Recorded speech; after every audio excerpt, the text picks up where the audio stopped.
हाँ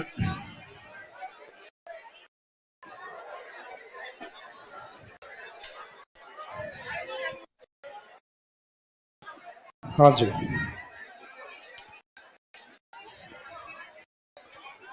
जो second physical division था अरावली,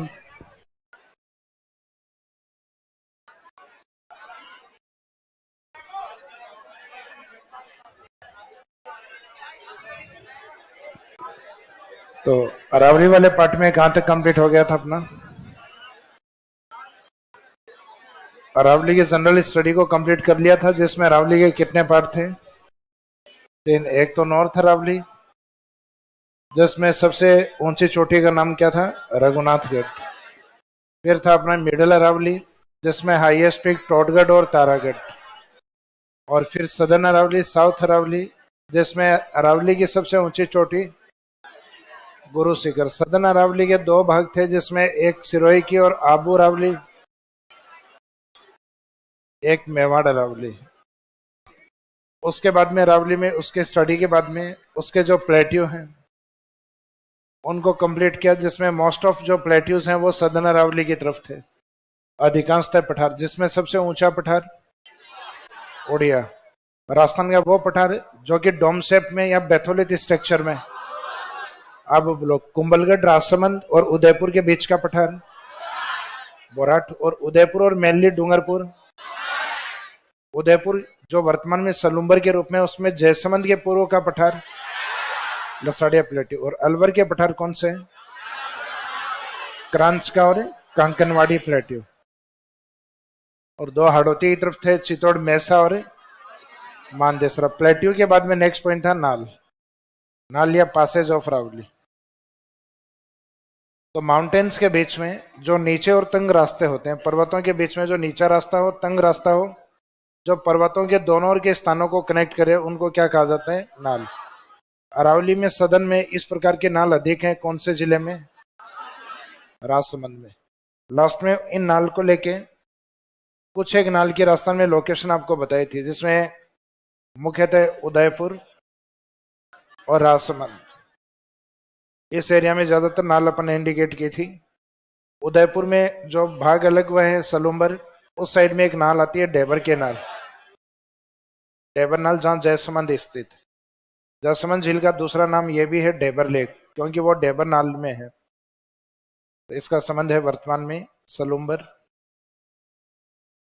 जहां पे जयसमंद। डेबर में केवड़ा का फूल, केवड़ा का फूल किसने तोड़ा? हाथी ने। तो केवड़ा फूल से फुलवारी नाल, हाथी से हाथी नाल। फिर इस हाथी को चैलेंज किया हल्दी घाटी में मान सिंह ने, जहां हाथी घोड़ा बाकर कोनाई, कमलिया खामली घाट। किसको छोड़कर? गौ को। तो गौ से गौरम घाट। फिर यहां से राजसमंद से अपने को पाली जाना है, क्या चाहिए? पग। तो पग से पहुंचे, यानी पगला से पहुंचे पाली। तो पाली वाली ये जो मेवाड़ से और मारवाड़ को कनेक्ट करती, मेन ये राजसमंद में है पगलिया। और फिर पाली में वापस राजसमंद की वापस आएंगे तो देसूरी। फिर पाली से इस साइड में ब्यावर, ब्यावर की ओर जाने वाली जो नाल है, ब्यावर को कनेक्ट करने वाली बरनाल। फिर बर्ग से क्रॉस करके अपन जैसे ब्यावर में पहुंचेंगे तो वहां पे परवारिया नाल और एक सूरा नाल।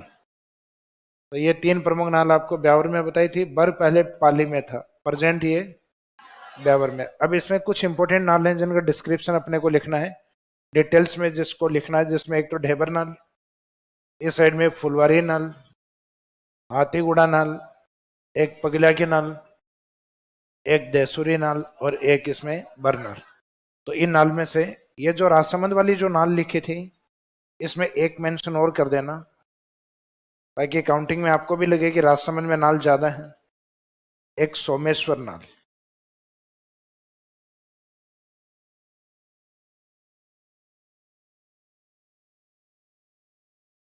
ऊपर जगह हो तो पॉइंट में ऊपर, या नीचे हो तो इसमें नीचे की ओर इंडिकेट। सोमेश्वर नाल, राजसमंद।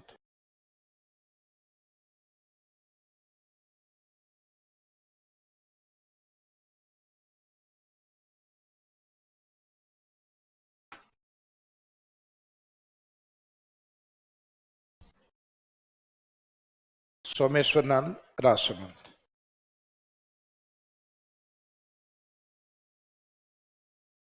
Thank you. अब इसमें फर्स्ट लीजिएगा ढेबर नाल।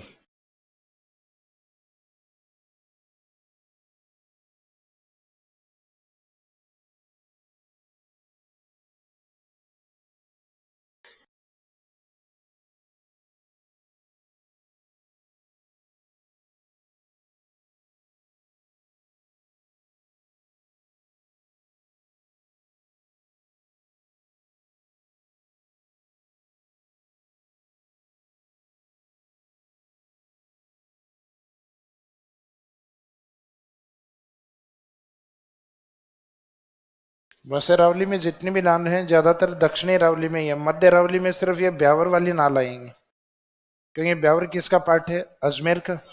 और अजमेर को कंसिडर किया जाता है मध्य रावली के, मध्य रावली में देखा जाता है इसको। तो इसका मीनिंग जो नीचे उदयपुर है अरावली के सदन वाले पार्ट में, राजसमंद है, पाली है, ये सब सदन अरावली के पार्ट है। तो ये यहाँ तक कि जितनी भी नाल हैं ब्यावर को छोड़कर, उन सब नाल में एक कॉमन पॉइंट क्या लिखना होगा अपने को? दक्षिणी अरावली। फिर उसका जो डिस्ट्रिक्ट है प्रॉपर डिस्ट्रिक्ट को इंडिकेट करना होगा। तो जैसे डेबरनाल की ये दक्षिणी अरावली में सलूम्बर में स्थित है, तो इसमें लिखिएगा डेबरनाल में, this nal is located in southern Aravalli in Salumbar district. This nal या Debarnal is located in southern Aravalli in Salumbar district. यह नाल दक्षिणी अरावली में सलूम्बर में स्थित। इसमें जो डिस्ट्रिक्ट है उसको अंडरलाइन कर दीजिएगा। दक्षिणी अरावली तो लगभग सभी में आएगा, ब्यावर जब तक नहीं आएगा। ब्यावर आएगा तो उसके बाद लिखेंगे मध्य अरावली में। अब इस नाल का इंपॉर्टेंस है, इसमें राजस्थान की सबसे बड़ी मीठे पानी की झील जयसमंद स्थित है। तो इसी में ही लिखो नेक्स्ट लाइन में, Jaisamand lake, Jaisamand lake is situated in this नाल। इस नाल में जयसमंद झील स्थित है। जयसमंद लेक स्थित है।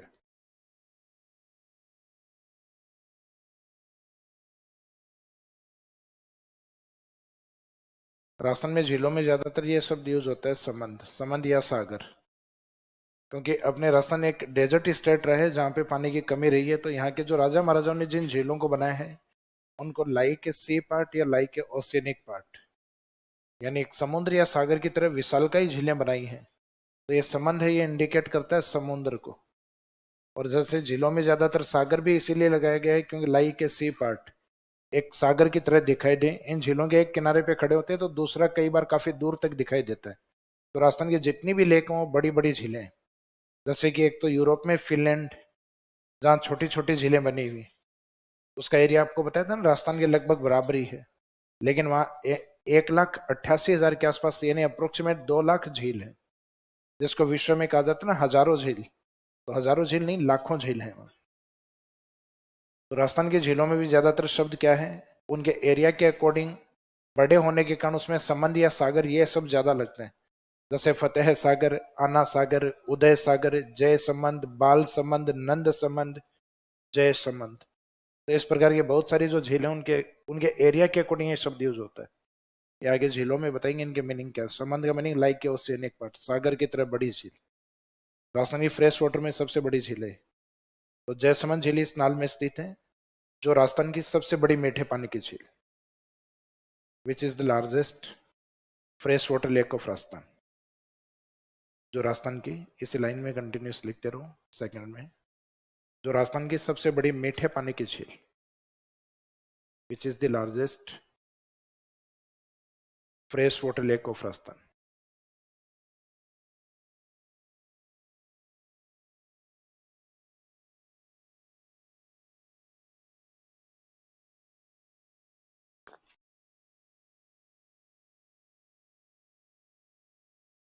तो सदन अरावली में ये वाला पार्ट डेबर नाल, डेबर के बाद में जो दूसरी इंपॉर्टेंट बताई वो कौन सी है? फुलवारी।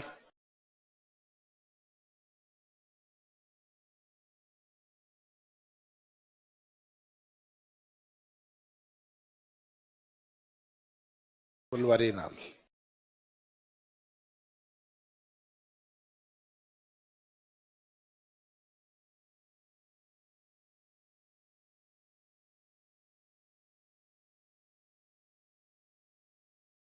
लैंग्वेज लगभग इसकी भी वही रहेगी, डिस्ट्रिक्ट चेंज होगा। यह दक्षिणी अरावली में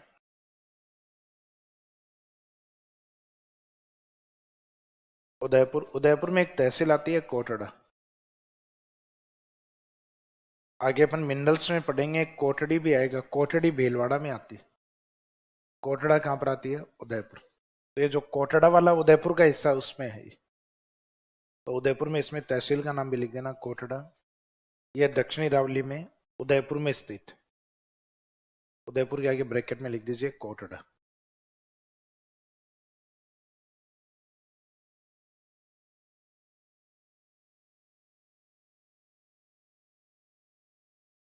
फुलवारी nal is located in southern Aravalli in Udaipur, bracket में कोटड़ा।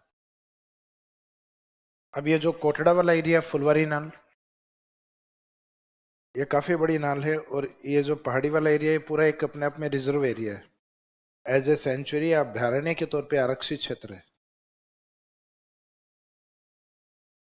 ये राजस्थान की 26 जो वाइल्ड लाइफ सेंचुरीज हैं उनमें शामिल है फुलवारी की नाल। तो इसका मीनिंग फुलवारी की नाल सिर्फ एक पास नहीं है, पूरा एरिया फुलवारी की नाल है जो रिजर्व एरिया। इस एरिया से एक तो निकलती है माही में जाने वाली नदी सोम। राजस्थान में त्रिवेणी संगम सुना होगा आपने, बेणेश्वर, सोम, मानस, सोम, माही और जाखम। उसमें सोम नदी इसी नाल से होते हुए बहती है। दो साबरमती की ओर दो नदियां और जाती हैं, जिसमें एक मानसी और एक वाकर। तो ये तो है साबरमती ड्रेनेज सिस्टम का पार्ट, और ये है माही ड्रेनेज सिस्टम, यानी ये माही में मिलेगी सोम, तो जहाँ सोम, माही और जाखम, मानसी और वाकल ये जाती है साबरमती। तो ये तीन नदियां हैं जो इस नाल की ओर से बहती हैं, यानी इस नाल वाले एरिया से बहती हैं। Som, Mansi and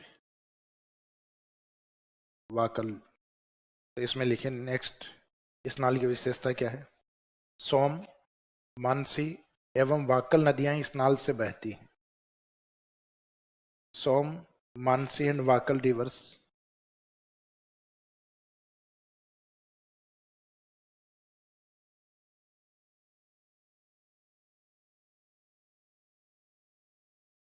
Soam, Mansi and Vakal rivers flow through this nal. Soam, Mansi and Vakal rivers flow through this nal. सोम, मानसी एवं वाकल नदियां इस नाल से बहती हैं। ये सेंचुरी जब पढ़ेंगे उसमें भी ये विशेषता लिखी जाएगी, यानी रिपीट होगा ये पॉइंट।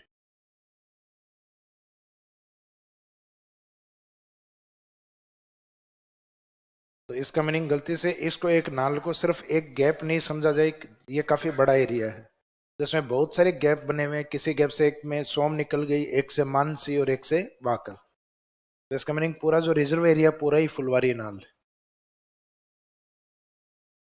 फिर इस साइड में उदयपुर की ओर से इस साइड में राजसमंद की ओर आते हैं, तो प्रसिद्ध नाल जो आती है वो हाथीगुड़ा नाल और पगला नाल। तो नेक्स्ट लिखिए हाथीगुड़ा नाल।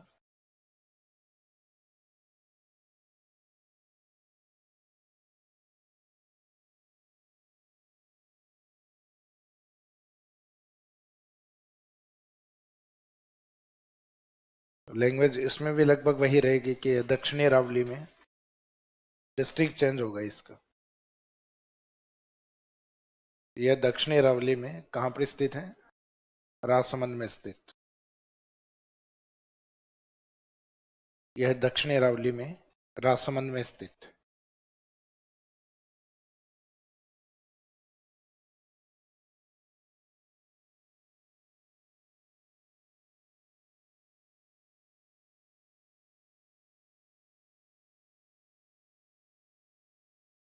हाथीगुड़ा नाल is situated in southern Aravali in Rasamand district.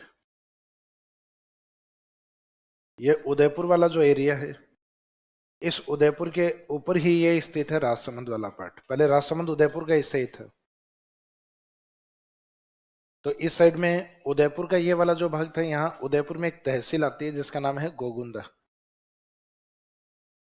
Gogunda part. और इस साइड वाला जो पार्ट है राजसमंद की तरफ, तो वहां से ये वाला जो हल्दी घाटी है पहले गोगुंदा में ही था। गोगुंदा तहसील काफी बड़ी थी। फिर ये जो पार्टीशन जब हुआ तो वो अलग तहसील में उस साइड में चला गया और ये इस साइड में गोगुंदा उदयपुर में आ गया।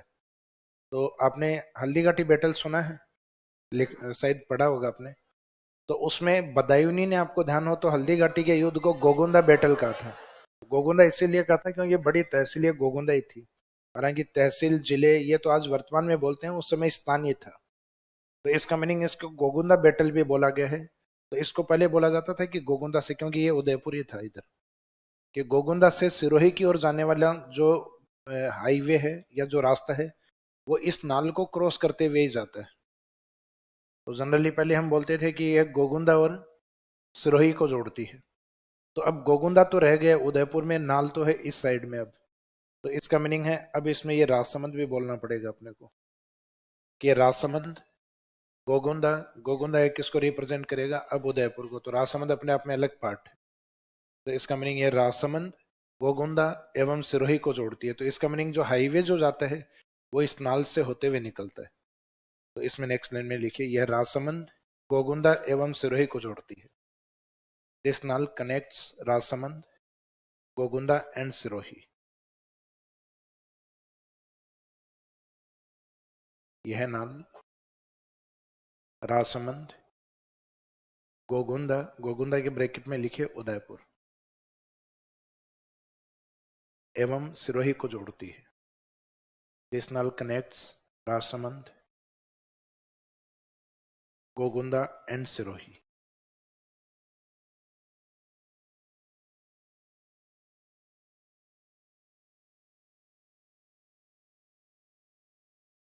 तो इसमें राजसमंद वाला ट्रेंड अब भी नहीं है बोलने का।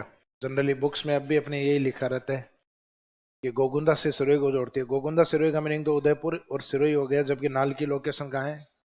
तो इसका मीनिंग प्रेजेंट में ये राजसमंद से गोगुंदा को, फिर गोगुंदा के आगे का रास्ता कहाँ जाता है, सिरोही। एक आता है उदयपुर सिटी की तरफ। तो ये सिरोही वाला जो नेक्स्ट ये बोला जाता है, इसमें गोगुंदा टू सिरोही वाला पार्ट। हाथीगुड़ा नाल के बाद में नेक्स्ट है पगल्या की नाल। यानी जो फेमस है जिनमें डिस्क्रिप्शन लिख सकते हैं वो है मेन नाल ही, पगल्या नाल।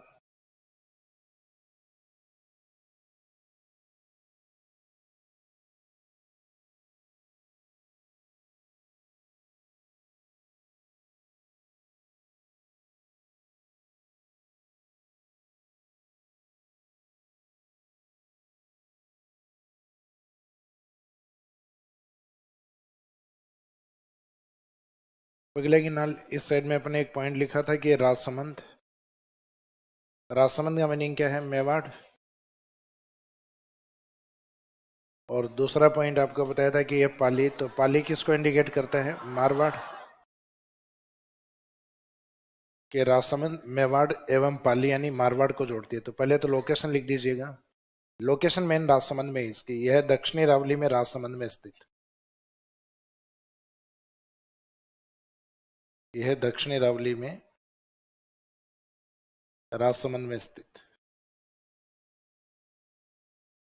पगल्या नाल इज सिचुएटेड या located southern Aravalli, in southern Aravalli in Rajsamand district.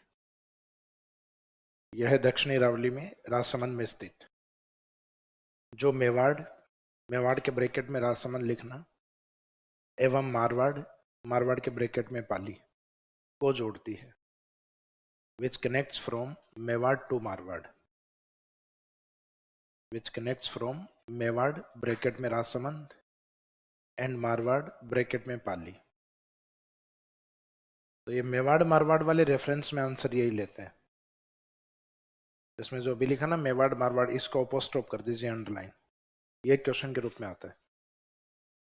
Mewar Marwar को जोड़ने वाली नाल पगल्या की नाल। फिर हम पाली की ओर पहुंचते हैं, तो पाली से वापस राजसमंद की ओर एक नाल आती है देसूरी।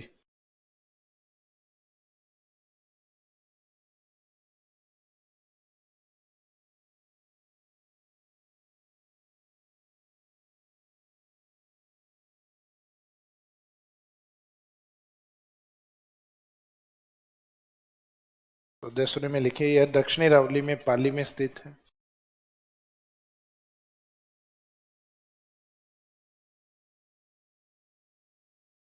यह दक्षिणी रावली में पाली में स्थित।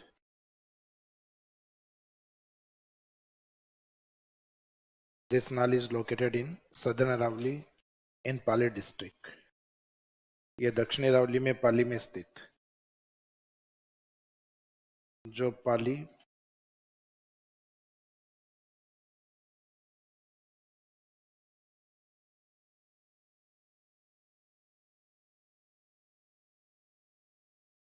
एवं चार भुजनाथ मंदिर ब्रैकेट में लिख देना, चार भुजनाथ के आगे राजसमंद को जोड़ती है। Which connects from Pali to Char Bhujanath temple bracket में Rajsamand. Which connects from Pali to Char Bhujanath bracket में राजसमंद। यानी पाली से वापस इस साइड में जो राजसमंद की ओर चार भुजनाथ की ओर रास्ता आता है वो आता है देसुरी होते हुए। तो ये जो चार भुजनाथ टेम्पल या पाली से राजसमंद वाला रेफरेंस यानी अपोजिट दिया जाता है, तो उसमें आंसर रहेगा उस साइड पाली वाली नाल यानी देसुरी। और इधर मेवाड़ वाला रेफरेंस दिया जाए कि मेवाड़ टू पाली यानी मारवाड़, तब रहेगा आपके पगल्या नाल।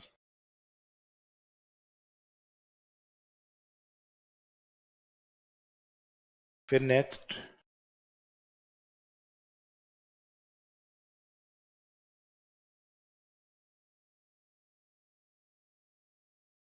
नेक्स्ट है बरनाल।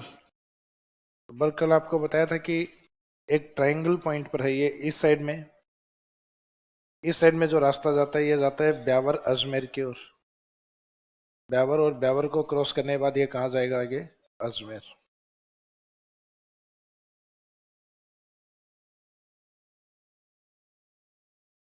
यहाँ से ये जाएगा जोधपुर, यहाँ इस साइड में जाएगा ये पाली। तो ये पाली का बॉर्डर हुआ करता था बर, जो वर्तमान में जो नए जिलों का सेटलमेंट फिर से जो हुआ है उसमें ब्यावर को दिया गया ये हिस्सा। पाली के कुछ पार्ट निकाल के ब्यावर में, उसमें बर इस साइड में चला गया। तो ये वाला है बर पॉइंट। यहाँ अरावली की पहाड़ियां हैं ब्यावर के पास में, बर के पास में। तो ब्यावर से इन पहाड़ियों को जैसे ही आप क्रॉस करते हो, पाली की ओर एंट्री करते हो, तो वहाँ एक बर टोल टैक्स भी आता है जिसपे लिखा हुआ रहता है पाली, लेकिन अब लिखा हुआ मिलेगा ब्यावर, नए डिस्ट्रिक्ट में है। तो ब्यावर में होने के कारण ये किस अरावली का हिस्सा हो गया, मध्य अरावली। तो बरनाल ब्यावर में या मध्य अरावली में ब्यावर में स्थित है। जो अब ये वाला जो भाग है जोधपुर और पाली वाला हिस्सा, जोधपुर पाली अपने आप में किस में काउंट होते हैं, पश्चिमी राजस्थान या मारवाड़ में। तो इसका मीनिंग ये जो नाल है ये मारवाड़ को, और ब्यावर और अजमेर ये किस में काउंट होंगे, ये काउंट होंगे मेरवाड़ा में। अजमेर वाले हिस्से को क्या बोलते हैं अपन, मेरवाड़ा। तो इसका मीनिंग है कि मेवाड़ को और मारवाड़ से जोड़ने वाली थी पगल्या, और मारवाड़ को मेरवाड़ा से जोड़ने वाली नाल कौन सी है, बरनाल। तो इसका इंपॉर्टेंस होगा, इसमें चाहे पाली से अजमेर या ब्यावर दिया जाए, या जोधपुर से ब्यावर या अजमेर दिया जाए, या फिर अजमेर से पाली दिया जाए, या अजमेर से जोधपुर दिया जाए, इनमें कोई भी दो पॉइंट दिए जाए, इनकी कनेक्टिविटी अगर बताई जाएगी तो वो किस एरिया से बताई जाएगी, बरनाल से। तो इसमें एक तो बर की लोकेशन लिख दीजिए, यह है मध्य रावली में ब्यावर में स्थित। Barnal is located in mid Aravalli in Beawar district.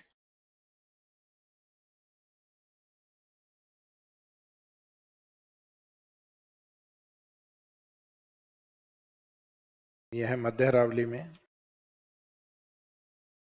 Beawar में स्थित है। फिर नेक्स्ट लाइन में इसकी जो कनेक्टिविटी है वो लिख दीजिएगा।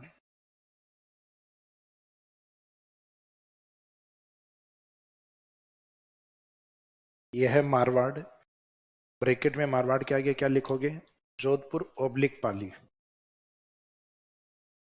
यह है मारवाड़, ब्रैकेट में लिखिए जोधपुर या पाली को मेरवाड़ा, मेरवाड़ा के आगे ब्रैकेट में लिखे ब्यावर ओब्लिक अजमेर से जोड़ती है। This nal connects from Marwar, Marwar के ब्रैकेट में Jodhpur oblique Pali to Merwara, Merwara bracket में अजमेर ब्यावर, यह है नाल। मारवाड़ ब्रैकेट में लिखना है जोधपुर पाली को मेरवाड़ा ब्रैकेट में अजमेर ब्यावर से जोड़ती है। This nal connects from Marwar to Merwara. तो यहाँ मारवाड़ को इंडिकेट करने वाले तो हैं पाली और जोधपुर, और मेरवाड़ा को इंडिकेट करने वाले हैं अजमेर ब्यावर। उसके बाद में डायग्राम बना दीजिए ताकि इसमें रटना नहीं पड़े आपको। और यही कनेक्टिविटी आगे एनएच अजमेर से होते हुए अपने कहाँ आता है, जयपुर। या अपन जयपुर से चले तो ये अजमेर, अजमेर को क्रॉस करके ब्यावर, ब्यावर के इस बर्थ से दो साइड में, एक साइड में राइट साइड में जोधपुर, एक लेफ्ट साइड में निकल जाओगे आगे ये पाली। तो जयपुर वाला तो रहने देना, इसमें अजमेर ब्यावर तक इंडिकेट कर दो।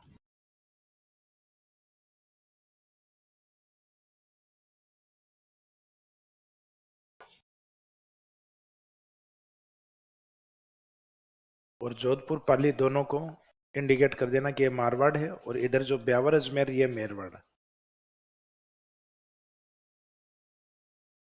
तो ये लिखवाए भी हैं कि राजस्थान का जो पश्चिमी भाग है जहां मुख्यतः जो मारवाड़ी बोली प्रचलित होती है वो हिस्सा क्या होता है, मारवाड़। और राजस्थान के एकीकरण के अंतिम चरण तक यानी 1 नवंबर 1956 तक अजमेर को हम क्या बोला करते थे, मेरवाड़। तो Ajmer region is known as Merwara till to 1 नवंबर 1956, 1 नवंबर 1956 तक।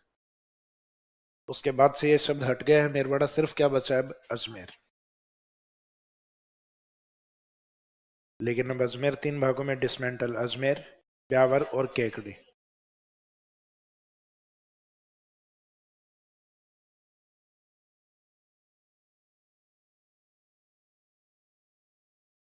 तो जहां से अपन ने नाल की हेडिंग डाली थी कि पासेज और नाल ऑफ अरावली, वहां से ये 50 वर्ड का एक आंसर हो गया।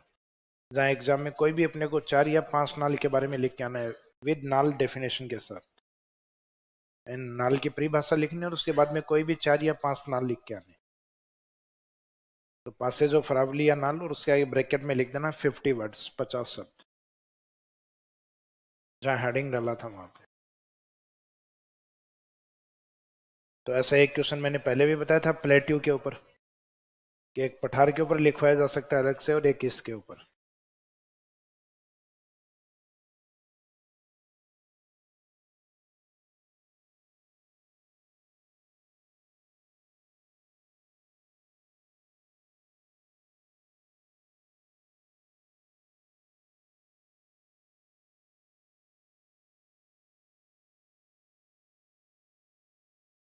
तो अरावली के अंदर study part of Aravalli complete हो गया, इसके प्लेट्यू कंप्लीट हो गए, इसके पासेज कंप्लीट हो गए, दरे या नाल।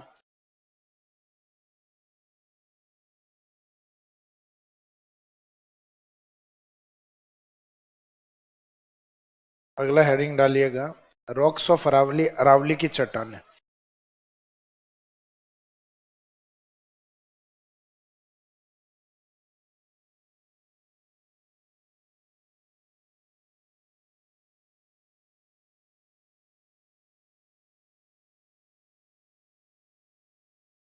अरावली की चट्टानें।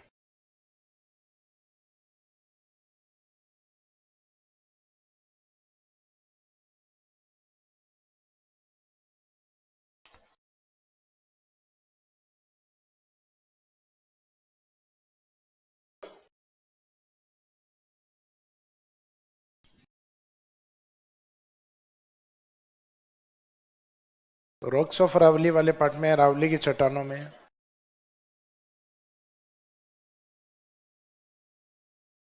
इनकी जो स्टडी होती है उसको कहा जाता है जियोमॉर्फोलॉजी स्टडी। तो राजस्थान के अंदर यहाँ की जो भूआकृतिक संरचनाएं हैं, यानी जो जियोलॉजिकल स्ट्रक्चर अपना है, तो उनकी स्टडी जियोलॉजिस्ट के द्वारा की जाती है, जो भूगर्भ शास्त्री होते हैं उनके द्वारा।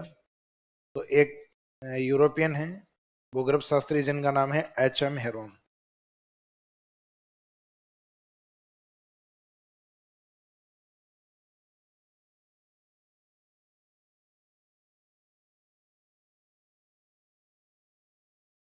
HM हेरोन का मीनिंग है, sorry AM Heron, HM Heron नहीं, अलेक्जेंडर मैकमिलन हेरोन।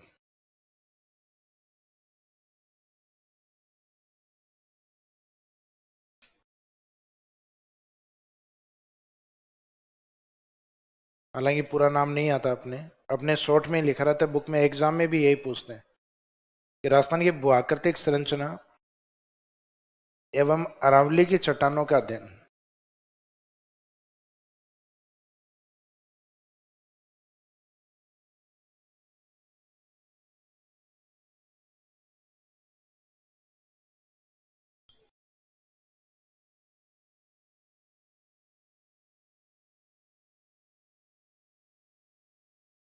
इसमें geomorphology study of Rajasthan and Aravalli reason.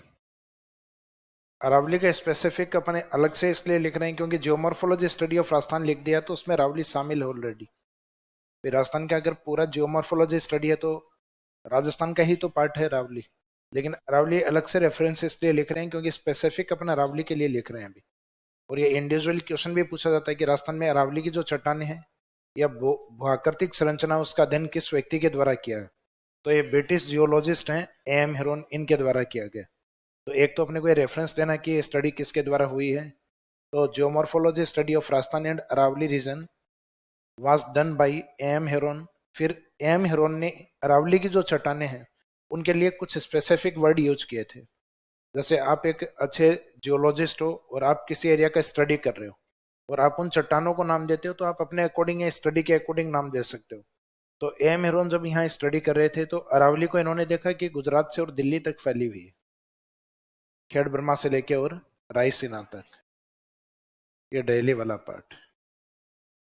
तो इनके लिए सबसे फेमस लोकेशन इसमें क्या रहेगी कि गुजरात से लेके फिर राजस्थान में ये उदयपुर हुआ, अजमेर, जयपुर, दिल्ली। तो सबसे फेमस लोकेशन AM हेरोन के लिए क्या है इसमें? किसी आप कंट्री में आप स्टडी करने के लिए गए और वहां पे आपने चट्टानें देखी और उस चट्टानों को अलग अलग एरिया में देखा, और एक एरिया उस कंट्री में आप जहाँ गए उसके कैपिटल में भी था, तो सबसे इंपॉर्टेंट पॉइंट होगा उस कंट्री का कैपिटल। तो AM हेरोन के लिए भी सबसे इंपॉर्टेंट पॉइंट या लोकेशन क्या था? दिल्ली। तो इन्होंने अरावली की जो चट्टानें थी उन चट्टानों को मुख्य नाम ये दिया दिल्ली सुपर ग्रुप, दिल्ली महासमूह की चट्टानें बोला।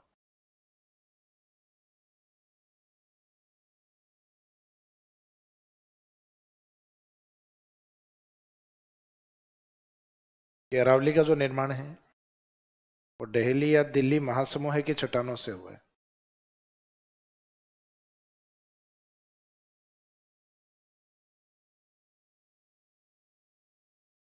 फिर दिल्ली महासमूह की चट्टानें तो कंप्लीट अरावली, फिर इसमें इन्होंने अलग अलग ग्रुप डिवाइड किए, ये तो सुपर ग्रुप था पूरा। तो फिर दिल्ली सुपर ग्रुप में इन्होंने जिन ग्रुप्स को शामिल किया, इसमें अपर अरावली को यानी जो इस साइड में अलवर से और दिल्ली तक जो मानी, वो मानी इन्होंने अजबगढ़ अरावली या अजबगढ़ ग्रुप्स।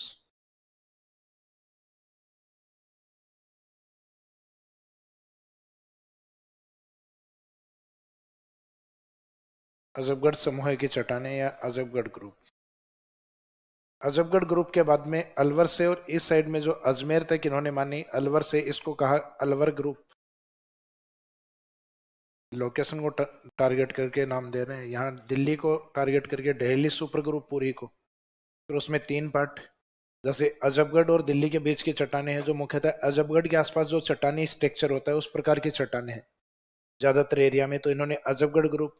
फिर अजमेर सॉरी अलवर से और अजमेर के बीच में जो मुख्यतः ग्रेफाइट, क्वार्टजाइट इस प्रकार के चट्टानें पाई जाती हैं जो इस क्षेत्र में होती हैं, तो इनको नाम दिया अजमेर और अलवर के बीच वाले को अलवर ग्रुप के नाम से, यानी जगह के नाम से।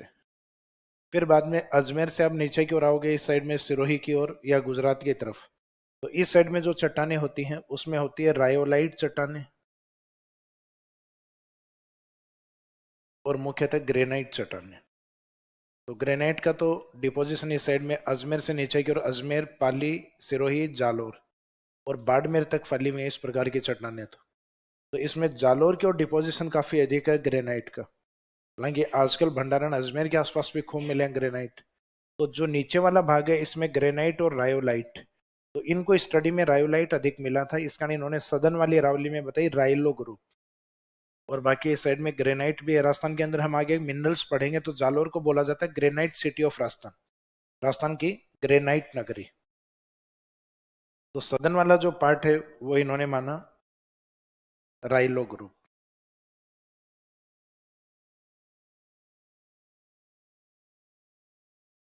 राइलो समूह है। तो इसको तो बोला अपर अरावली में, अपर यानी जो उत्तर की तरफ, इसको बोला मिड अरावली में यानी जो बीच में है, इसको बोला लोअर अरावली में यानी जो नीचे की ओर, जो बीच में है, और इस साइड में जो ऊपर की तरफ है अपर अरावली। तो ये वाला हिस्सा तो अपर अरावली में, उत्तरी अरावली, ये मिड अरावली और ये लोअर अरावली। यहाँ गलती से आप इसको राजस्थान वाली अरावली नहीं माने। इसका मीनिंग है इसमें जो नीमका थाना और सिरोही वाली नहीं है, क्योंकि इन्होंने अरावली का स्टडी किया, राजस्थान में अरावली का अध्ययन नहीं किया इन्होंने। तो राजस्थान में अरावली को अध्ययन की दृष्टि से तो हमने डिवाइड किया था 3 भागों में। जो नीमका थाना से जयपुर का था नदन अरावली थी, और जो जयपुर से राजसमंद के बीच में था वो मिड अरावली, और राजसमंद से सिरोही था वो दक्षिणी अरावली। इनका जो डिवाइडेशन है वो कंप्लीट अरावली को लेकर, यानी जो दिल्ली से लेकर लगभग अलवर के आसपास तक है वो अजबगढ़, अलवर से लेकर जो अजमेर के आसपास तक है वो अलवर ग्रुप, और फिर अजमेर से सदन अरावली है वो आपकी लोअर अरावली या राइलो ग्रुप। तो इसका मीनिंग है कि अरावली का निर्माण मुख्यतः किस महासमूह या सुपर ग्रुप को क्या बोला गया है, यानी जो मेन ग्रुप है उसको सुपर ग्रुप बोला है, उसको बोला गया है दिल्ली के नाम से। तो दिल्ली सुपर ग्रुप या दिल्ली महासमूह है। फिर उस महासमूह में अलग अलग ग्रुप माने हैं। तो उन ग्रुप में कौन कौन से हैं, तो ऊपर की ओर 2 स्थान लिए हैं इन्होंने, अजबगढ़ और अलवर। तो अजबगढ़ ग्रुप, अलवर ग्रुप, और नीचे चट्टानों का नाम रायोलाइट को बोला है राइलो ग्रुप। हालांकि इसमें राइलो ग्रुप के साथ एक दूसरी और भी होती है ग्रेनाइट, लेकिन ये शब्द यूज नहीं किया इन्होंने। तो इसमें अरावली की चट्टानों में लिखेगा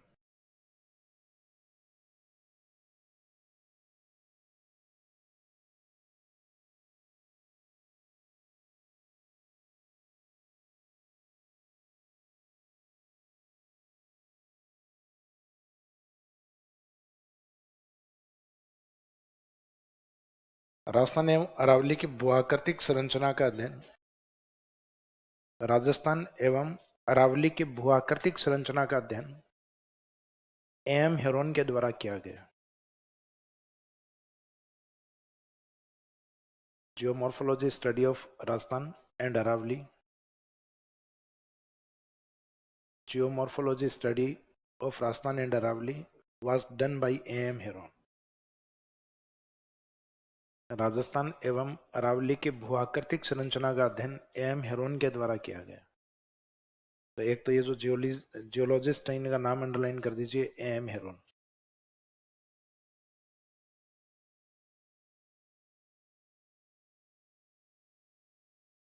geological study of Rajasthan and Aravalli was done by M Heron. Rajasthan एवं अरावली की भूआकृतिक संरचना का अध्ययन एम हेरोन के द्वारा किया गया।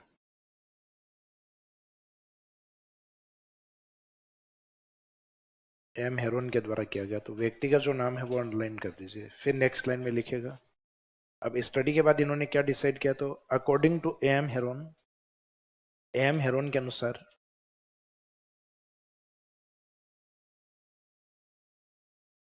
अरावली का निर्माण मुख्यतः दिल्ली महासमूह की चट्टानों से हुआ है। According to M Heron, Aravalli is found mainly Delhi super group rocks. M Heron के अनुसार अरावली का निर्माण दिल्ली महासमूह की चट्टानों से हुआ है। अकॉर्डिंग टू एम हेरोन,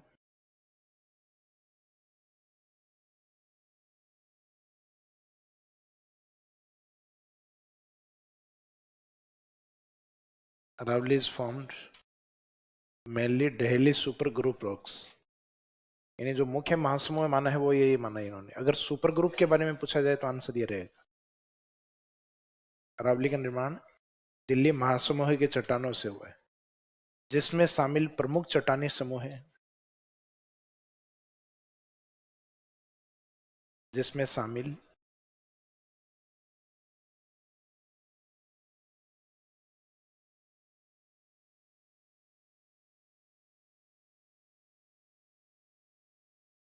प्रमुख चट्टानी समूह है।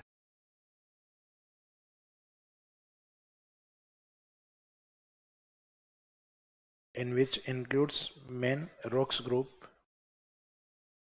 जिसमें शामिल प्रमुख चट्टानी समूह है, या जिसमें प्रमुख चट्टाने इन विच मेन रॉक्स, यानी जो सुपर ग्रुप रॉक्स हैं उसमें भी कुछ ग्रुप्स या रॉक्स हैं जिसमें शामिल प्रमुख चट्टानी समूह है। इसको इन विच मेन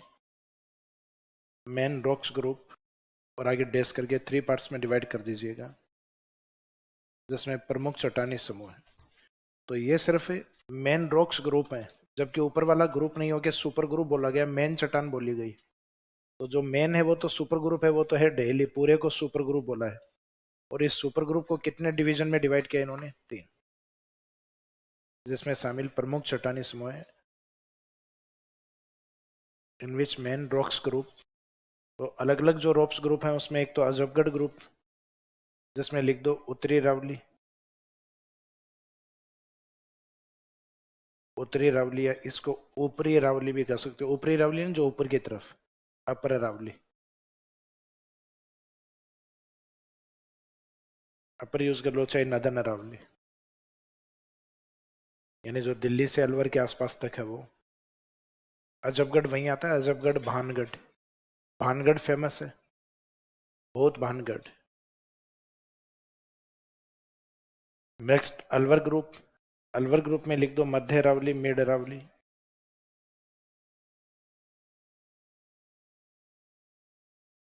मिड रावली, यानी जो लगभग अलवर के हिस्से से और अजमेर के आसपास तक जो है। और उसके बाद में उसे नीचे की ओर जो लोअर रावली है, यानी सदन दक्षिणी रावली।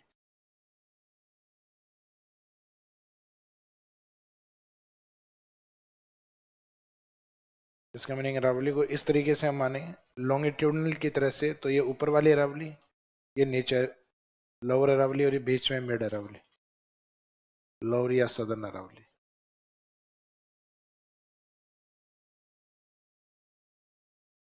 लोअर रावली का मीनिंग उसके हाइट से मत ले लेना, सबसे ऊंचा भाग है सदर्न रावली। इसका मीनिंग है दक्षिण की तरफ, निम्न, नीचे की ओर दिखने वाली रावली। हेलो, सॉरी सर, अपने आइडेंटिटी कार्ड निकाल कर सब बाहर रखें। सर नहीं, आप लोगों को पता नहीं, वो मैं बताऊंगा बाद में, इसके राज की बात। जिस तरह से हर बैच के अंदर दो दो पकड़ पकड़ के निकाले जा रहे हैं ना,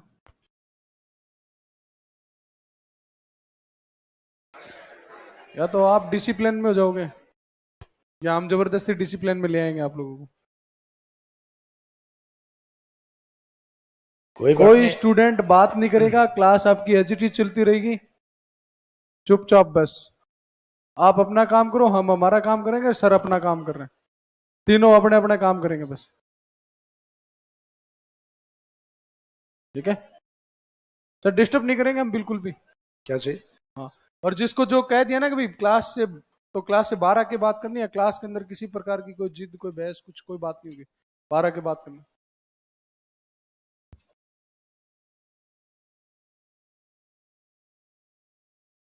हाँ जी। तो इसमें जो रावली के चट्टान वाला पॉइंट था, उसमें सिर्फ 2 मेन चीजों का ध्यान रखना है। एक तो किस व्यक्ति के द्वारा ये स्टडी अध्ययन किया गया है, एम हेरोन के द्वारा। और इन्होंने रावली की चट्टानों को मेनली किस सुपर ग्रुप का हिस्सा माना है? दहलीज सुपर ग्रुप। और सुपर ग्रुप में जो 3 नाम है उसमें से 2 स्थानों के नाम है, अजबगढ़ और अलवर, और एक चट्टानों के अकॉर्डिंग नाम दिया रायोलाइट के अकॉर्डिंग राइलो ग्रुप। तो सदर्न रावली की तरफ है राइलो, मिड की तरफ है अलवर, और अपर की तरफ है Ajabgarh group.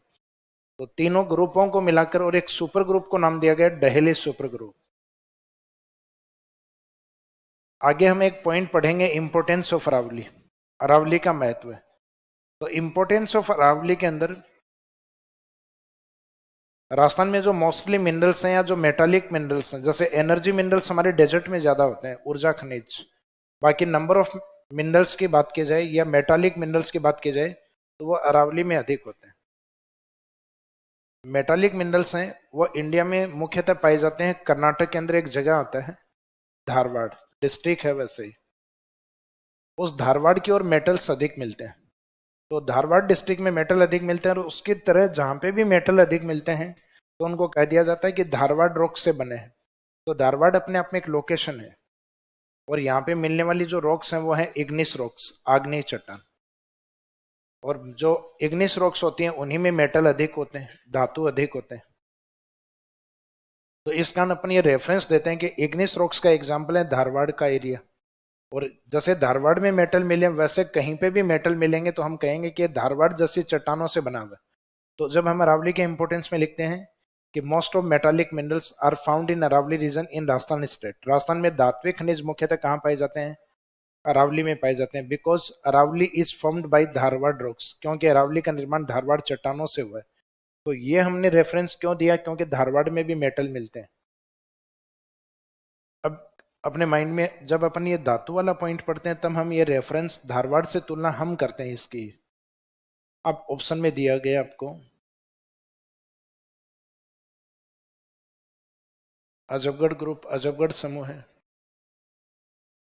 Alwar group, Raialo group, Raialo समूह है, और धारवाड़ ग्रुप, धारवाड़ समूह है। और क्वेश्चन दिया गया है Alexander Macmillan Heron, M Heron के अनुसार अरावली की दहेली सुपर ग्रुप जो रॉक्स हैं उन सुपर ग्रुप में कौन सा ग्रुप शामिल नहीं है? तो इनके अकॉर्डिंग अजबगढ़ शामिल था, अलवर शामिल था, राइलो शामिल था, लेकिन धारवाड़ इन्होंने नहीं बताया। धारवाड़ वो हमने माना है मेटल्स होने के कारण। तो इसका मीनिंग एम हेरोन के अनुसार अरावली की चट्टानें मुख्यतः किस ग्रुप के नहीं है? धारवाड़ के नहीं। फिर आप कहोगे सर आपने इंपोर्टेंस में तो हमें लिखवाया था, तो वो कंपैरिजन हम करते हैं, वो एम हेरोन ने नहीं किया। क्वेश्चन किसके अकॉर्डिंग पूछा है? एम हेरोन के अकॉर्डिंग। तो एम हेरोन के अकॉर्डिंग पूछे तो सुपर ग्रुप का नाम तो बताना है डेहली, और उस सुपर ग्रुप में कितने ग्रुप बताने हैं? 3 रॉक्स ग्रुप हैं, 3 चट्टानों के समूह हैं, अजबगढ़, अलवर और राइलो ग्रुप। तो इसका मीनिंग इसके धारवाड़ की चट्टानें हैं वो अपन मेटल्स के कारण अपन बताते हैं। ये आपने जनरली जो ज्योग्राफी में पॉइंट लिखा रहता है कि धारवाड़ जैसी चट्टानों से, धारवाड़ जैसी चट्टानों का मीनिंग क्या है? इग्निस रॉक्स, आग्नेय चट्टानों से। क्योंकि जो अपनी अलग अलग रॉक्स होती हैं, ये बेसिक फिजिकल ज्योग्राफी में कुछ बेसिक टॉपिक हैं आपके, जिसमें विंड्स वाला टॉपिक है, हवाओं को लेकर ओशियनिक करंट्स के बारे में है, धरातल में पाई जाने वाली रॉक्स या चट्टानों के बारे में। तो सबसे पहले जो मूल चट्टानें जो बनी थी, जो मुख्यतः वोल्केनिक इरप्शन के कारण ज्वालामुखी से निकले हुए लावे से बनी थी। तो ज्वालामुखी का जो लावा होता है उसका टेम्परेचर काफी ज्यादा होता है, वो उबलती हुई आग के साथ आता है, लगभग 800 से और 1300 डिग्री सेल्सियस टेम्परेचर, उसको कहा जाता है इग्निस रॉक्स। यानी जो लगभग आग से बनी निकला हुआ जो लावा है उसके जमने से बनी हुई जो चट्टाने होती हैं उसको क्या कहा जाता है? इग्निस। इग्निस का मीनिंग होता है आग। तो इस कारण इन चट्टानों को क्या बोला गया है? आग्नेय। फिर इनका धीरे धीरे इरोजन स्टार्ट होता है, टूटना स्टार्ट होता है, फिर सेडिमेंट या कचरा बनता है, और उस कचरे के बनने से और धीरे धीरे प्रेशर या लिथिफिकेशन से कठोर होने से जो रॉक्स बनते हैं उसको कहते हैं सेडिमेंट्री रॉक्स। मूल चट्टानों के कटाव के बाद सेकेंडरी जो रॉक्स बनती हैं उनको कहा जाता है द्वितीयक चट्टाने या अवसादी चट्टान। फिर जो इग्निस रॉक्स और जो सेडिमेंट्री रॉक्स हैं उनमें टेम्परेचर और प्रेशर के कारण किसी भी प्रकार का चेंज आता है तो उसको कहते हैं मेटामॉर्फिक रॉक्स या कायांतरित या रूपांतरित चट्टान। जब चट्टानें अपने रूप में परिवर्तन कर लेती हैं, अपनी काया में परिवर्तन कर लेती हैं, तो कायांतरित या रूपांतरित। तो चट्टानें मुख्यतः 3 प्रकार की होती है, जिसमें मूल चट्टान या प्राइमरी रॉक्स होती है इग्निस, सेकेंडरी होती है सेडिमेंट्री, दोनों में चेंजेस आने के कारण मेटामॉर्फिक रॉक्स। तो इसका मीनिंग है जो धारवाड़ रॉक्स होती है ये मेन रॉक्स का एग्जाम्पल होती है, इग्निस रॉक्स का एग्जाम्पल होती है। तो ये धारवाड़ शब्द हम बाद में यूज करेंगे, इंपोर्टेंस ऑफ अरावली में यूज करेंगे। तो अरावली में अभी तक जो मेन पॉइंट है जो स्टार्टिंग से हम कवर करते आ रहे हैं, इसके बेसिक विशेषताएं लिखवाने बाद स्टडी ऑफ अरावली जिसमें 3 भाग किए थे, उसके बाद में प्लेटी ऑफ अरावली जिसमें अरावली के पठारों को कंप्लीट किया था, इसके बाद में पासेज ऑफ अरावली जिसमें इसके दरे या नाल को कंप्लीट किया, और उसके बाद में अभी जो लास्ट वाला पॉइंट है रॉक्स ऑफ अरावली, अरावली की चट्टानें, जो कि किसके रेफरेंस में? एम हेरोन के, जो एक ब्रिटिश जियोलॉजिस्ट है यानी यूरोप के भूगर्भ शास्त्री। इसके बाद में importance of Aravalli, next heading डालिए अरावली का महत्व।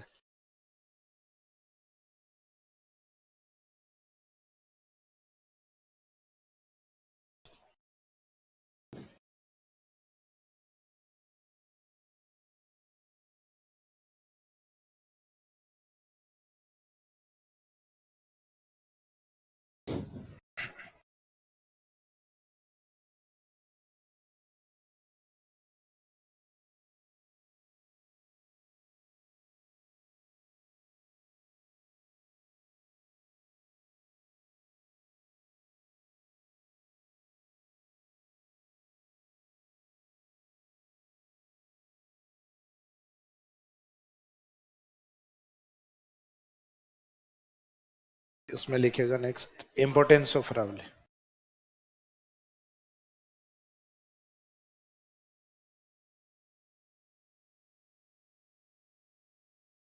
तो जो अरावली माउंटेन है, एक तो हमारे राजस्थान का जो पश्चिमी डेजर्ट है, इस डेजर्ट के सामने एज ए बैरियर के रूप में है, ये अवरोध के रूप में है।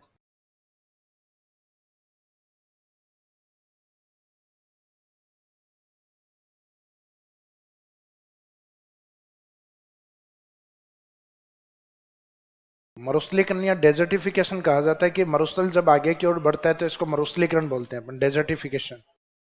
यानी इस साइड की जो नॉन डेजर्ट लैंड जो है और जो फर्टाइल लैंड, यानी जो गैर मरुस्थलीय भूमि है, यह तो है मरुस्थलीय भूमि और यह है गैर मरुस्थलीय यानी नॉन डेजर्ट एरिया और फर्टाइल एरिया। तो नॉन डेजर्ट एरिया का डेजर्ट में कन्वर्ट होना और फर्टाइल का इनफर्टाइल में कन्वर्ट होना डेजर्टिफिकेशन होता है। यानी अमरुस्थलीय भूमियों का और उपजाऊ भूमियों का मरुस्थलीय भूमियों में और अनुपजाऊ भूमियों में कन्वर्ट होना क्या कहलाता है? डेजर्टिफिकेशन कहलाता है।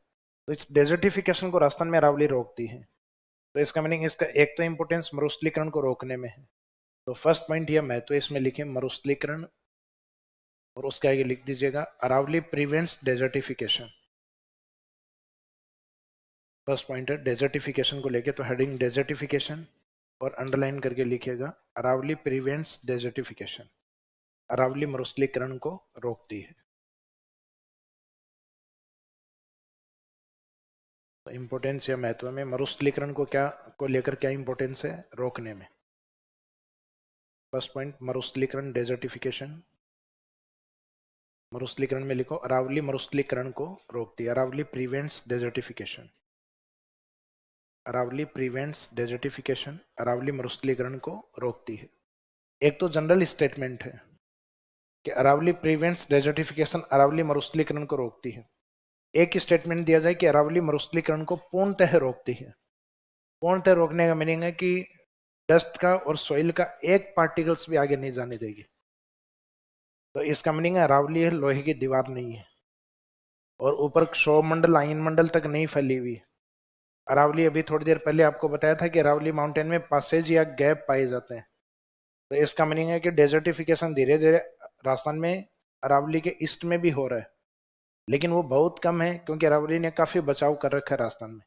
इस कारण पूर्वी भाग है वो मुख्यतः मैदानी भाग्य माना गया, डेजर्ट बहुत कम फैला है। किसके कारण? अरावली।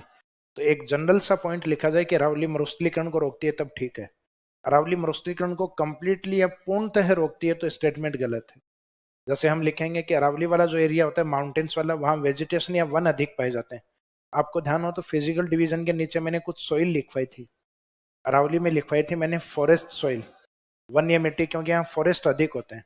क्योंकि जहाँ हम नहीं होते वहाँ फॉरेस्ट अधिक होंगे, क्योंकि अरावली में जनसंख्या केवल 10% थी। तो जहाँ जनसंख्या कम रहेगी वहाँ सामान्यतः क्या रहेगा? वहाँ बायोडाइवर्सिटी अच्छी रहेगी, फॉरेस्ट्री वहाँ अच्छा रहेगा। तो राजस्थान में सर्वाधिक वनस्पति या बायोडाइवर्सिटी अरावली में पाई जाती है। लेकिन हम ये कहें कि राजस्थान की पूर्णतः जैव विविधता केवल अरावली में पाई जाती है। तो जैव विविधता तो डेजर्ट में भी होती है, डेजर्ट में डेजर्ट वाली मिलेगी, हाड़ौती में हाड़ौती वाली मिलेगी, मैदानों में मैदान वाली, और पहाड़ों में जो वेजिटेशन है वो पर्वत वाले मिलेगी। लेकिन चारों एरिया को अगर कंपेयर करें तो बायोडाइवर्सिटी सबसे ज्यादा किस में? तो हम कह सकते हैं अरावली में बायोडाइवर्सिटी ज्यादा है, लेकिन ये नहीं कह सकते complete biodiversity is found in only in Aravalli region, कि पूर्णतः जैविकता केवल अरावली में ही पाई जाती है। तो जैविकताएं तो अपने हाड़ौती में और मैदान और डेजर्ट सब जगह होगी। राजस्थान में अरावली में मुख्यतः धात्विक खनिज अधिक पाए जाते हैं, यानी metallic minerals are mostly found in Aravalli region. पर दूसरा स्टेटमेंट ये हो कि all metallic minerals are found in Aravalli, कि जितने भी धात्विक खनिज होंगे वो अरावली में मिलेंगे। तो अपने कुछ धातु हैं वो अपने हाड़ौती पठार में भी मिलते हैं, जैसे बॉक्साइट वगैरह। तो इसका मीनिंग है बॉक्साइट, एल्यूमिनियम, ये जो मेटल्स हैं वो अपने को हाड़ौती वाले रीजन में, तो मेटल्स केवल अरावली में नहीं हाड़ौती में भी है। तो केवल अरावली में लिखना गलत है। तो मीनिंग अधिकांशतः जो विशेषताएं जो हम अरावली में लिखेंगे वो उसमें मोस्ट ऑफ है, अधिकांश है, लेकिन कंप्लीटली नहीं है। तो इसमें डेजर्टिफिकेशन वाला पॉइंट समझ में आ गया, यानी मेन जो डेजर्ट जो बढ़ रहा है उसको ये रोक रही है, बाकी कंप्लीटली रोक रही है ऐसा स्टेटमेंट गलत होगा एग्जाम। नेक्स्ट पॉइंट इसके इंपॉर्टेंस को लेकर, अरावली के इंपॉर्टेंस को लेकर, बायोडाइवर्सिटी या जैव विविधता।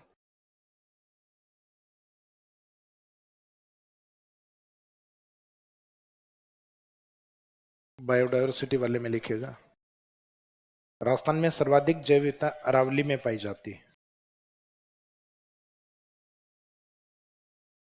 राजस्थान में सर्वाधिक जैव विविधता अरावली में पाई जाती है।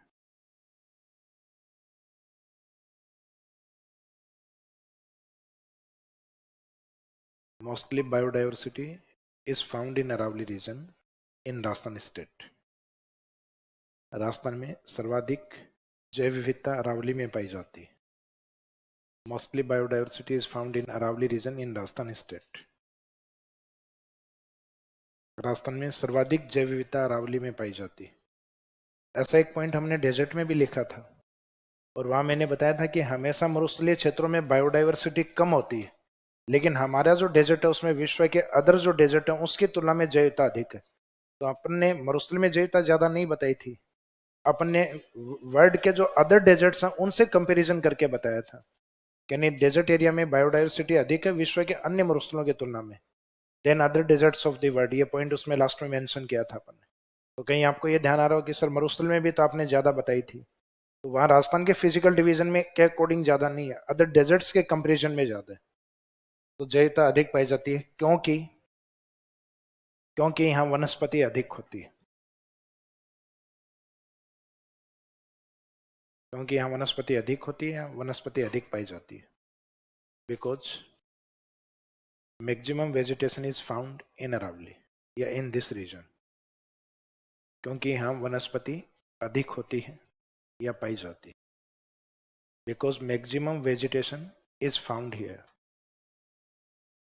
तो इसमें जो बायोडाइवर्सिटी वो शब्द और जो वेजिटेशन है इन दोनों को अंडरलाइन कर दो, यानी दोनों एक दूसरे से रिलेवेंट है। जहां वेजिटेशन अधिक होगी वहां बायोडाइवर्सिटी या जीवों की विविधता अधिक होगी। तो ये स्टेटमेंट और कॉज कथन और कारण वाले क्वेश्चन में भी आ सकते हैं कि राजस्थान में जैव विविधता अरावली में अधिक है, फिर उसका कारण क्योंकि अरावली में वनस्पति अधिक है। तो इसका मीनिंग दोनों को रिलेवेंट है। बायोडाइवर्सिटी बाद में नेक्स्ट लिखेगा खनिज या मिनरल्स को लेकर।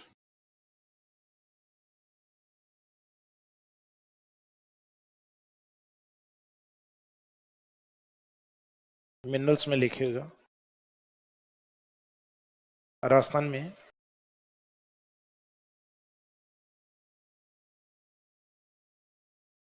में धात्विक खनिज सर्वाधिक अरावली में पाए जाते हैं।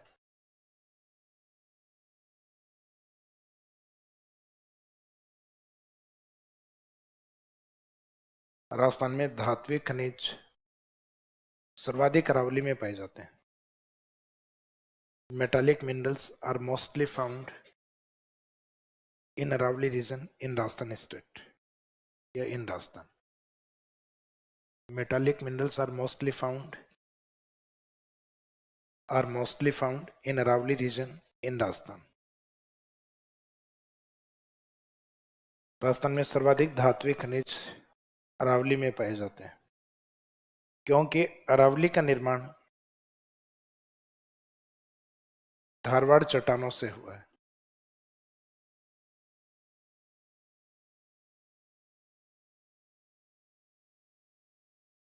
Because Aravalli is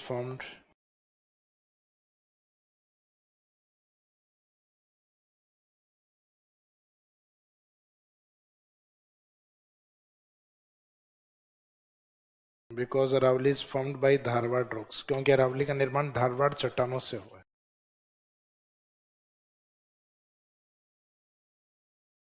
Because Aravalli is formed by Dharwad rocks. तो धा से धातु और धा से धारवाड़, ये कॉम्बिनेशन याद रखना। धातु अधिक है क्योंकि धारवाड़ से बनी है, और धारवाड़ होती है इग्निस रॉक्स का एग्जाम्पल। जैसे अपने जनरली हम कहते हैं कि खनिज हैं उनको दो कैटेगरी में बांटते हैं, एक तो मेटल और एक नॉन मेटल, धातु और अधातु। तो धातु मिलते हैं इग्निस रॉक्स में, आग्नेय में, और अधातु मिलते हैं सेडिमेंट्री रॉक्स में। तो इसका मीनिंग है कि मेटालिक मिनरल्स का एग्जाम्पल है धारवाड़, सॉरी इग्निस रॉक्स का एग्जाम्पल है धारवाड़, और इग्निस रॉक्स में मेटल्स अधिक होते हैं। तो अपन जनरली यहाँ आग्नेय वाला रेफरेंस नहीं देते, हम यहाँ धारवाड़ वाला रेफरेंस देते हैं। तो इसमें धारवाड़ और मेटल को अंडरलाइन कर देना, धातु और धारवाड़ को। नेक्स्ट पॉइंट नंबर 4,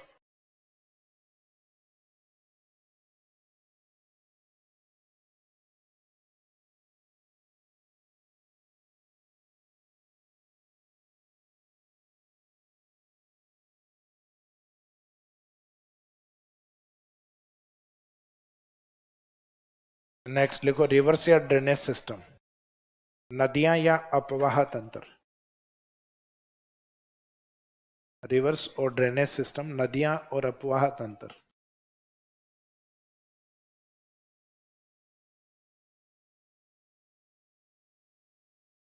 ये वाला जो पार्ट है अरावली का, ये एक माउंटेन के रूप में, और आपको पता है कि माउंटेन की चट्टानें टफ होती हैं। तो यहाँ जो बारिश होती है वो मुख्यतः ड्रेनेज या एक नदी तंत्र के रूप में निकलती है। जैसे अपना घर है, अपने घर छत के ऊपर पानी गिरता है तो वो पानी सोखता थोड़ी ना, वो बहुत कम पानी सोखेगी छत, बाकी तो उस पानी का फ्लो बनेगा एक, जो नाली से होते हुए, तो वो बाहर की ओर जो नाली जा रही है वो एक ड्रेनेज का पार्ट, अपवाह तंत्र का हिस्सा है। और वही अपवाह तंत्र आगे जाके एक बड़े नाले में, और ये बड़े नाले आगे जाके रिवर्स में कन्वर्ट हो जाते हैं। तो इसका मीनिंग है ड्रेनेज सिस्टम बोला जाता है नदी तंत्र। तो राजस्थान का मोस्ट ऑफ जो नदी तंत्र है यानी ड्रेनेज सिस्टम है, और अरावली से रिलेवेंट है। इन राजस्थान में अधिकांश नदियां कहाँ से निकलती हैं? तो नदियां मुख्यतः पर्वतों से ज्यादा निकलती हैं, लेकिन ये कहना भी गलत है कि सभी नदियां पर्वतों से ही निकलती हैं। कुछ प्लेट्यू से निकलती हैं, कुछ डेजर्ट एरिया में उद्गमित होती हैं, कुछ गांवों से, स्थानों से। तो इसका मीनिंग है कि राजस्थान के अधिकांश नदियों का उद्गम अरावली से होता है। लेकिन स्टेटमेंट यह दिया जाए जैसे कि आरएस प्रीलिम्स 2016 के अंदर अरावली के इंपोर्टेंस से रिलेवेंट 4 ऑब्जेक्टिव टाइम में 4 इंपोर्टेंस लिखे हुए थे अरावली के, जिसमें 2 ठीक लिखे हुए थे और उनमें से 2 स्टेटमेंट गलत लिखे हुए थे। उनमें से एक स्टेटमेंट ये भी था गलत कि राजस्थान की सभी नदियों का उद्गम अरावली से होता है। तो राजस्थान की जो प्रमुख और बड़ी नदियां हैं जो इस साइड में एमपी के विंध्यन माउंटेन से आती हैं, जैसे राजस्थान की सबसे लंबी और बड़ी नदी है चंबल, तो चंबल का खुद का उद्गम अरावली से नहीं है, ये विंध्यन माउंटेन से निकलती है। इस साइड में राजस्थान के सदन में ट्राइबल एरिया से बहने वाली एक माही नदी, माही भी विंध्यन माउंटेन से आती है। चंबल के बहुत सारे पार्ट हैं, काली सिंध, आहू नदी, परवन नदी, पार्वती नदी, कुन्नू रिवर, तो बहुत सारी रिवर हैं जो राजस्थान में अरावली से नहीं आती। चंबल का अधिकांशतः जो राइट साइड वाला ड्रेनेज सिस्टम है वो सारा विंध्यन से। तो इसका मीनिंग हम ये कह सकते हैं कि राजस्थान की अधिकांश नदियों का उद्गम अरावली से है, तब तो ठीक है। लेकिन राजस्थान की सभी नदियों का उद्गम अरावली से है तो स्टेटमेंट क्या होगा? गलत। तो नदियों को लेके इसका इंपॉर्टेंस लिखिए, राजस्थान के अधिकांश नदियों का उद्गम अरावली से होता है। Most of rivers of Rajasthan originate from Aravalli region. Most of rivers of Rajasthan, Rajasthan की अधिकांश नदियों का उद्गम या ओरिजिन कहां से होता है? अरावली से होता है। Most of rivers of Rajasthan originate या ओरिजिन फ्रॉम अरावली। राजस्थान की अधिकांश नदियों का उद्गम अरावली से होता है। तो अधिकांश नदियों को अंडरलाइन कर दो, मोस्ट ऑफ रिवर्स, और यहीं पे आ जाए कि ऑल रिवर्स या कंप्लीट रिवर्स ऑफ राजस्थान, तब स्टेटमेंट गलत होगा। फिर जिन एरिया में रिवर्स अधिक होंगी या ड्रेनेज सिस्टम अधिक एक्टिव होगा, पॉसिबिलिटी है कि उन क्षेत्रों में झील या लेक्स भी अधिक होती है। तो नेक्स्ट पॉइंट,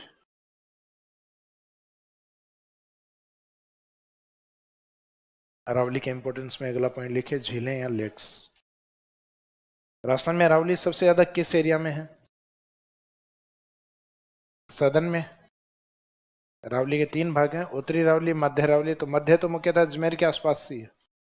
ये मध्य अरावली सबसे कम फैली हुई है और हाइट भी कम है इसकी, क्योंकि उत्तरी अरावली में आपको रघुनाथगढ़ बताई थी 1055 मीटर, मिड अरावली में 1000 से ऊपर कोई है ही नहीं, अंडर 1000 ही है।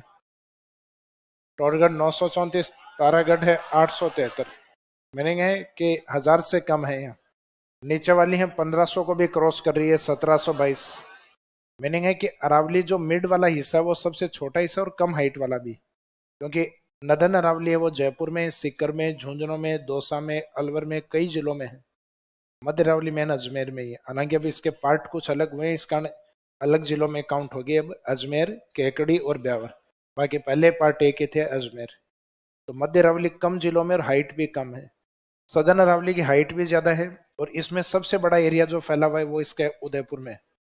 यानी राजस्थान में मैक्सिमम अरावली कितने जिलों में मानी गई है? अधिकतम 13 जिलों तक फैली हुई है। लेकिन जिन जिलों में इसका एरिया ज्यादा है, 50% से ज्यादा, वो 7 जिले हैं। तो मैंने 2 फैक्ट लिखवाए थे, इसमें 13 जो मैक्सिमम जिलों तक है, और मेनली मुख्यतः कितने जिलों में? 7। यानी ऐसे जिले जिनमें मेन अरावली ज्यादा हो वो 7 जिले हैं। तो उदयपुर वाला जो हिस्सा है जहां अरावली ज्यादा एक्सटेंट, ज्यादा फैली हुई है अरावली, तो ये वाला जो पार्ट है ये चट्टानी भाग है। अरावली ज्यादा होने का मीनिंग है यहाँ रॉक्स पार्ट। और यहाँ जैसे ही बारिश होती है, ड्रेनेज सिस्टम है, तो यहाँ रॉक्स या चट्टाने अधिक होने के कारण यहाँ के जो पहले के शासक या जो राजा रहे उनको बहुत ज्यादा मेहनत करने की आवश्यकता नहीं। उनको सिर्फ ड्रेनेज सिस्टम के आगे बाउंड्री वॉल ही करनी है, सरफेस नहीं बनाना, क्योंकि सरफेस नेचर ने बना के दे रखा, ऑलरेडी अरावली की चट्टाने हैं नीचे। तो इसका मीनिंग है कि यहाँ के राजाओं ने प्रयास किया भी कि इनके चारों ओर बाउंड्री वॉल कर दी, जो बहती हुई नदियां थी, तो यहाँ पे लेक्स अधिक बनी है। क्या झील जोधपुर के राजा नहीं बनाना चाह रहे थे? उनकी इच्छा तो शायद उदयपुर वालों से भी ज्यादा रही होगी, वहां रिक्वायरमेंट पानी की और भी ज्यादा रही होगी, लेकिन वो क्यों नहीं बना पाए? तो एक तो नेचर का साथ नहीं था, बारिश नहीं थी इतनी, ड्रेनेज सिस्टम ही एक्टिव नहीं था, और एक दूसरा अगर बना भी लेते गलती से तो बनी हुई सूखी रह जाती। भाई नीचे सरफेस और बनाना पड़ता तो बहुत बड़ा बजट लगता है, इनको सिर्फ दीवार ही नहीं करानी पड़ती, नीचे का सरफेस भी पक्का करवाना पड़ता, क्योंकि कहीं वो पानी रोका है वो धीरे धीरे जमीन में नीचे नहीं बैठ जाए। तो इसका मीनिंग उदयपुर के आसपास लेक इसलिए है क्योंकि यहाँ नेचुरल साइट ऐसी है कि वो लेक के फेवरेबल है, कि आप लेक इजीली बना सकते हो। इसका यहाँ झील अधिक बनी है। That's why Udaipur is known as lake city of Rajasthan. इस कारण राजस्थान में उदयपुर को झीलों की नगरी कहा गया है। जबकि यहाँ सिर्फ अपन ने झील की बात की है, नंबर ऑफ लेक्स की बात, अपन यहाँ ब्राइन वाटर लेक्स की बात नहीं की। खारे पानी की झील डेजर्ट में होती, जहां अपन ने एक पॉइंट लिखा था कि नमक उत्पादन होता है क्योंकि यहाँ खारे पानी की झील अधिक होती है।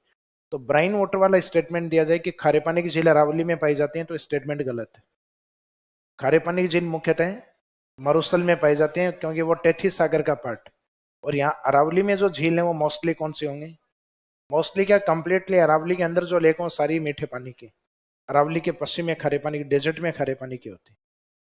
तो इसमें लेक्स या झील को लेके लिखेगा।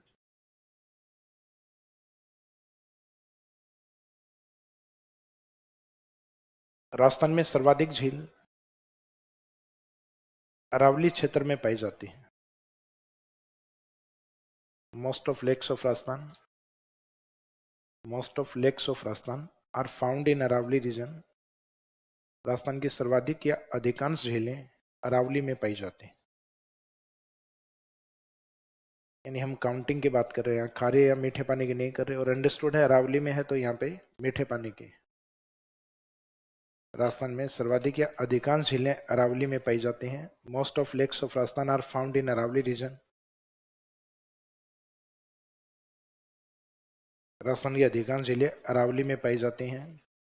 फॉर एग्जाम्पल जैसे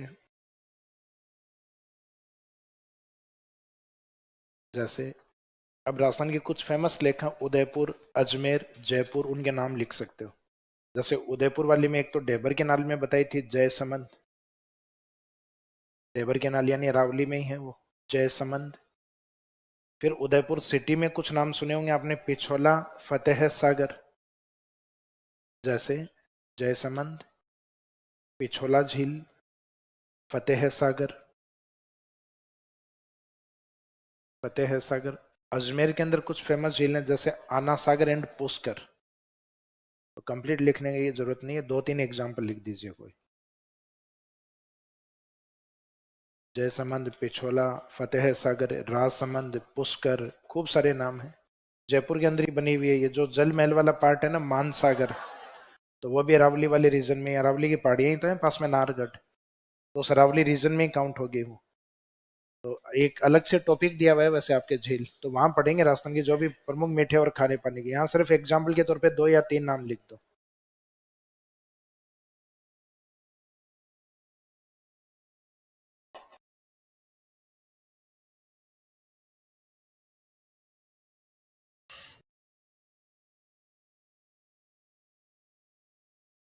नेक्स्ट है पर्यटन या टूरिज्म।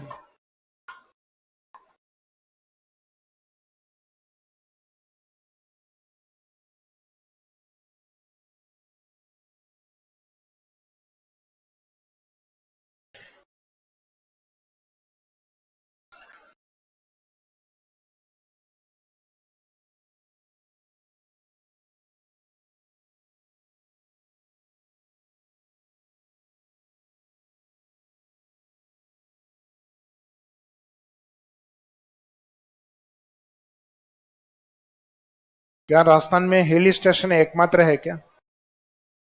बातें नहीं करें।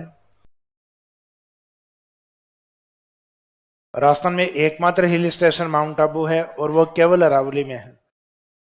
तो ये स्टेटमेंट केवल केवल होने के बाद में भी गलत नहीं होगा, क्योंकि हिल स्टेशन माउंटेन में ही होंगे। तो बोल ही हिल स्टेशन रहे हो ना, तो डेजर्ट में तो नहीं मिलेगा, मैदान में भी नहीं मिलेगा, और हाड़ौती पठार में इतनी ऊंची चोटियां नहीं और कोई बसा हुआ नगर नहीं है पहाड़ों पर। तो इसका मीनिंग है कि राजस्थान का एकमात्र हिल स्टेशन केवल अरावली में स्थित है। तो केवल वाला या ओनली वाला स्टेटमेंट यहाँ ठीक रहेगा। अगर हम ये कहें कि केवल मीठे पानी की झील या झीलें केवल अरावली में पाई जाती हैं तो भी गलत है।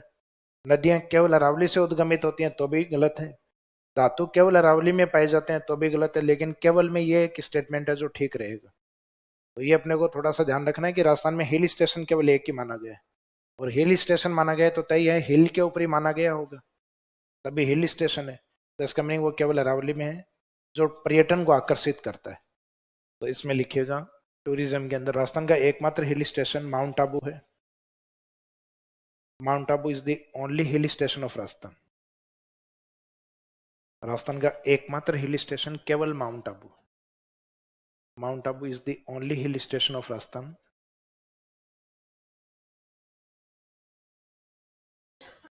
राजस्थान का एकमात्र hill station mount Abu.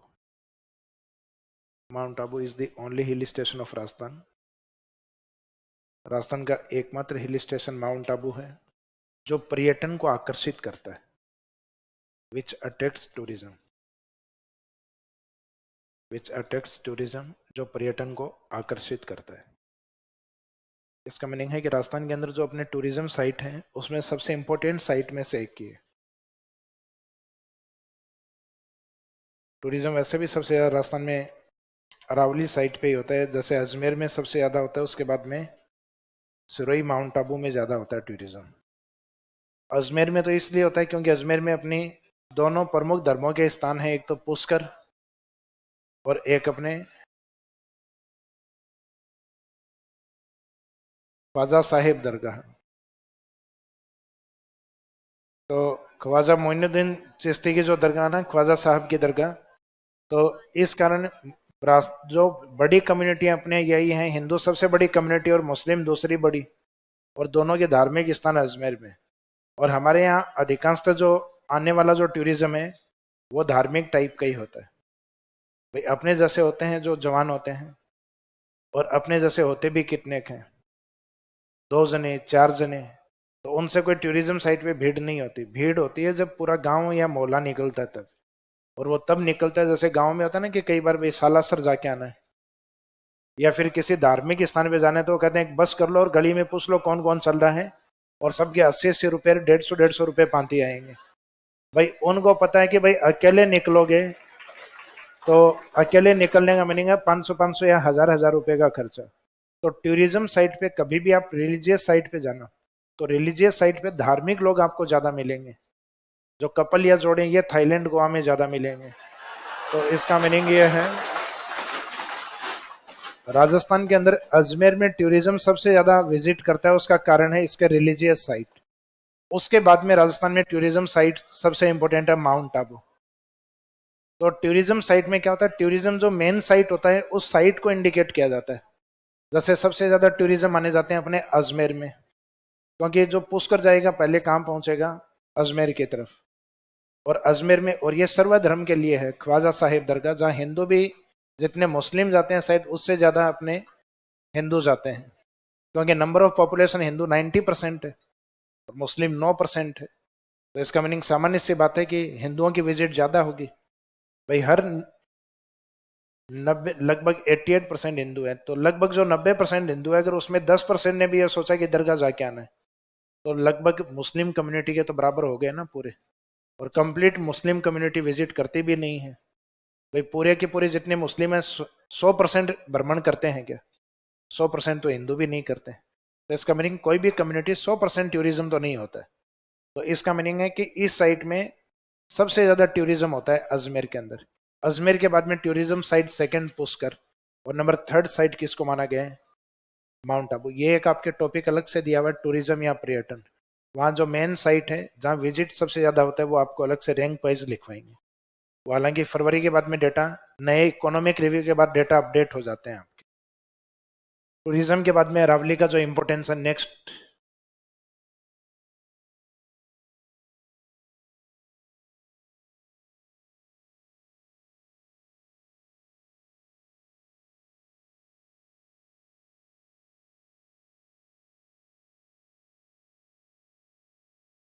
Next लिखिए सेल्टरलैंड, सेल्टरलैंड ऑफ ट्राइब्स, आदिवासी या जनजातियों की शरण स्थली।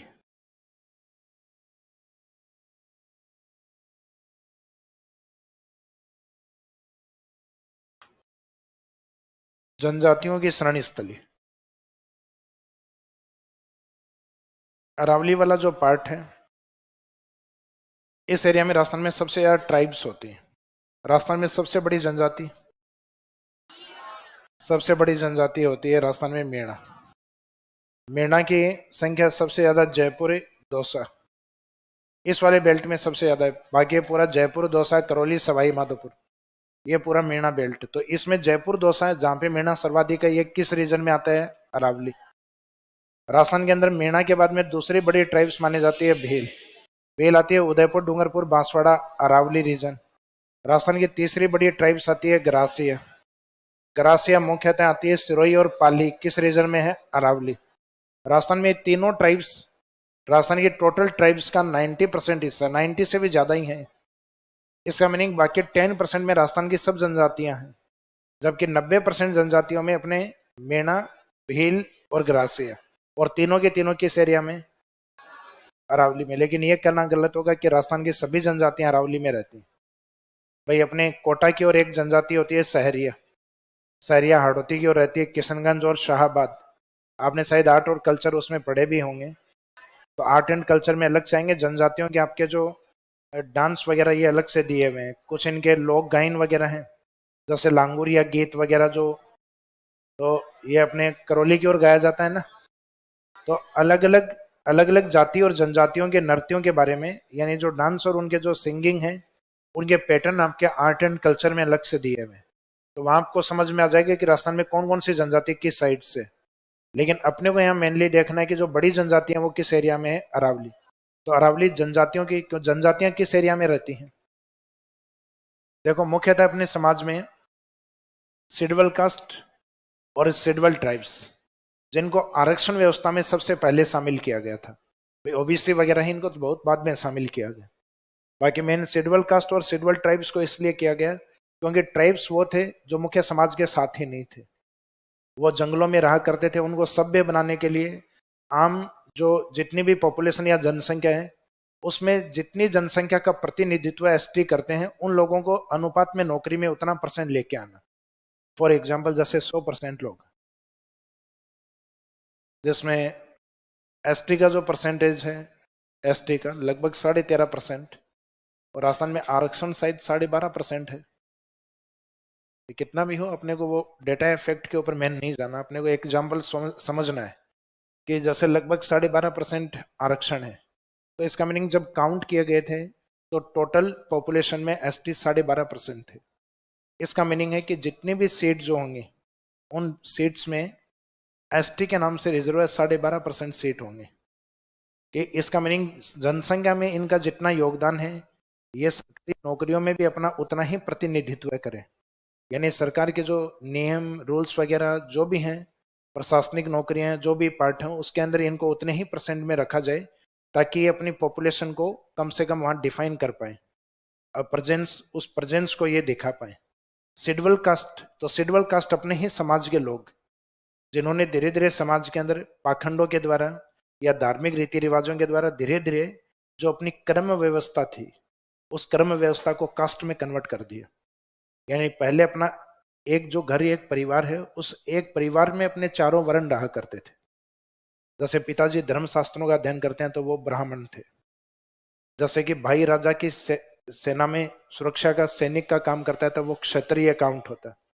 एक भाई जैसे व्यापार करता है तो वो वैश्य में काउंट होता है।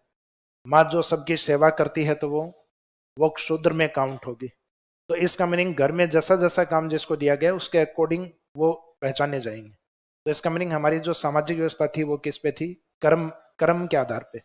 लेकिन इस कर्म को धीरे धीरे हमने धर्म में और बाद में धीरे धीरे हमने कास्ट में डिवाइड कर दिया कि भाई ये इस जाति में होगा जो निम्न तबके के, क्योंकि कुछ परिवारों ने फिर पूरे फैमिली ने एक ही काम अपना लिया था और वो सारे व्यक्तियों के पास जो भी काम था वो सारे निम्न तबके के काम थे। यानी ना तो वो धर्मशास्त्रों का अध्ययन करते थे, ना राजा की सेना में थे, ना व्यापार किया करते, दूसरों की सेवा करते।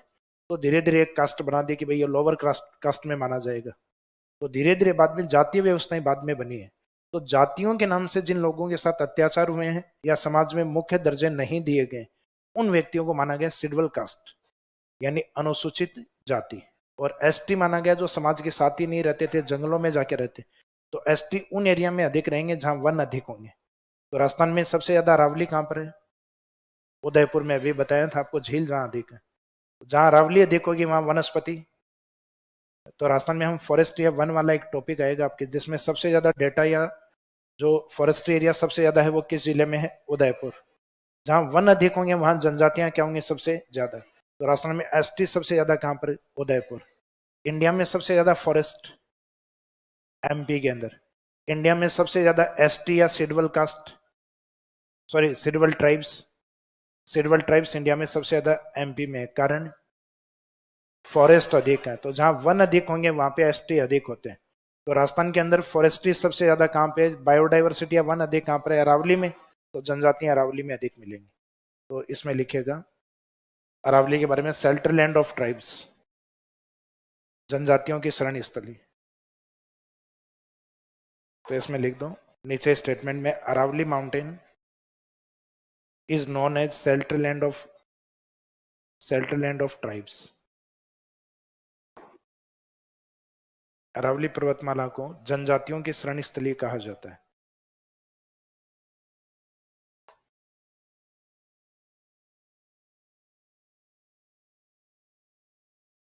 अब सिर्फ जनजाति के नाम से भी हेडिंग डाल के फिर लिख सकते थे, तो ये पूरा लगभग वैसा रिपीटेशन सा ही होगा।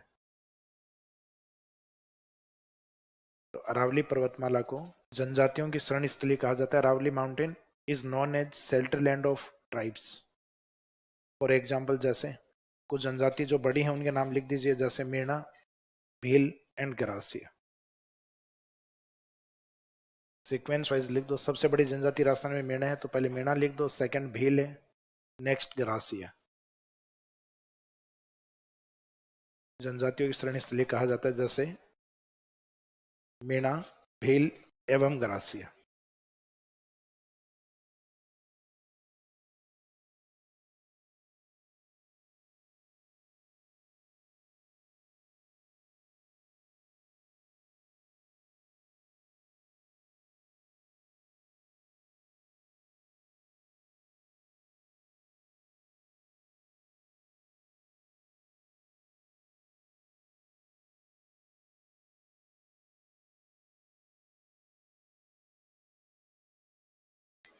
देखो माउंटेन जो होती है इनको कहा जाता है वाटर डिवाइन लाइन, जल विभाजक रेखा।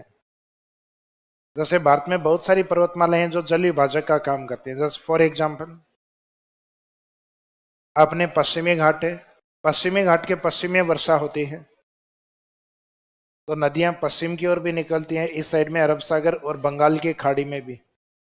तो ये जो वेस्टर्न घाट जो है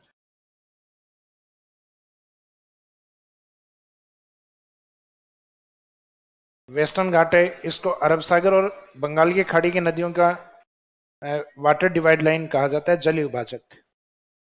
जबकि इसके अपोजिट इस साइड में ईस्टर्न घाट, पूर्वी घाट, इसके दोनों तरफ सेम ड्रेनेज सिस्टम है, तो इसको जल विभाजक में वाटर डिवाइड लाइन में काउंट नहीं करेंगे अपन।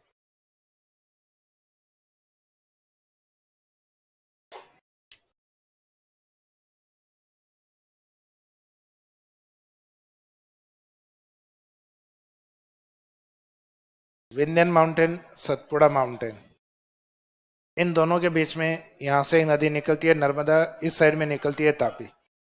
ये दोनों अपने आप में रिफ्ट वैली है, भ्रंश घाटियां। माउंटेन्स के बीच में जहां मुख्यतः लैंड सबडक्शन हो, जमीन नीचे धसे, उसको कहा जाता है रिफ्ट वैली। तो इंडिया में रिफ्ट वैली जो रिवर्स है वो नर्मदा और तापी को माना गया है। और इन दोनों के बीच में पर्वतमाला कौन सी है? सतपुड़ा। तो रिफ्ट घाटी या भ्रंश घाटियों के जल विभाजक किसको कहा जाता है, यानी which mountain is known as rift valley rivers. भ्रंश घाटी की नदियों के जल विभाजक कौन है? सतपुड़ा। विंध्यन माउंटेन है, उसके नीचे की जो नदियां हैं वो भारत में मुख्यतः प्रायद्वीप पठार की नदियां हैं, पेनिनसुलर प्लेट्यू रिवर्स में काउंट होती हैं। विंध्यन के ऊपर के जितने भी पार्ट हैं वो मुख्यतः गंगेटिक सिस्टम या हिमालय नदी तंत्र से कनेक्ट होते हैं। तो मुख्यतः भारत में हिमालय और प्रायद्वीप पठार दोनों की नदियों को सेपरेट या अलग करने वाली पर्वतमाला कौन सी है? विंध्यन। तो विंध्यन से लगभग नीचे का जो ड्रेनेज सिस्टम है वो प्रायद्वीप पठार में काउंट होता है, इसके ऊपर वाला जो होता है वो हिमालय रीजन में काउंट होता है। क्योंकि विंध्यन के उत्तर से निकलती है चंबल, चंबल किसके पास जाती है? यमुना, और यमुना किसके पास? गंगा। इसका मीनिंग वो किससे कनेक्ट हुआ? हिमालय रिवर से। तो इसका मीनिंग है कि विंध्यन है वो सेपरेट करती है हिमालयी नदियों को और प्रायद्वीप पठार। और फिर राजस्थान में अरावली को बोला गया कि अरावली के पश्चिम की जो नदियां हैं मुख्यतः वो अरेबियन सी में जाती हैं, और ईस्ट वाली नदियां हैं वो जाती हैं बीओबी में, बे ऑफ बंगाल के अंदर। BOB, not bank of Baroda, bay of Bengal, Bengal की खाड़ी। तो राजस्थान के अंदर जो ड्रेनेज सिस्टम एक तो अरावली के पूर्व में होता है उसको बे ऑफ बंगाल, और एक अरावली के सदन या पश्चिम में होता है उसको अरेबियन सी, अरब सागरीय। जबकि अंतःप्रवाही नदियां अरावली के पश्चिम में भी मिलती हैं और पूर्व में भी मिलती हैं। तो इसका मीनिंग ये इनलैंड रिवर को डिवाइड नहीं करता, ये ए और बी को अलग करता है, अरब सागर और बंगाल की खाड़ी। तो इन दो ड्रेनेज सिस्टम को सेपरेट करने के कारण इसको राजस्थान की क्या बोला गया है? जल विभाजक रेखा। तो इसमें लिखिएगा वाटर डिवाइड लाइन में अरावली पर्वतमाला को राजस्थान की जल विभाजक रेखा कहा जाता है। तो इसका मीनिंग जल विभाजक केवल एक राजस्थान के पास नहीं है, बहुत सारी माउंटेन है जो वाटर डिवाइड लाइन, लेकिन राजस्थान के लिए कौन है? अरावली। अरावली को राजस्थान के जल विभाजक रेखा कहा जाता है। Aravalli is known as water divide line of Rajasthan. Aravalli is known as water divide line of Rajasthan. Aravalli को राजस्थान के जल विभाजक रेखा कहा जाता है क्योंकि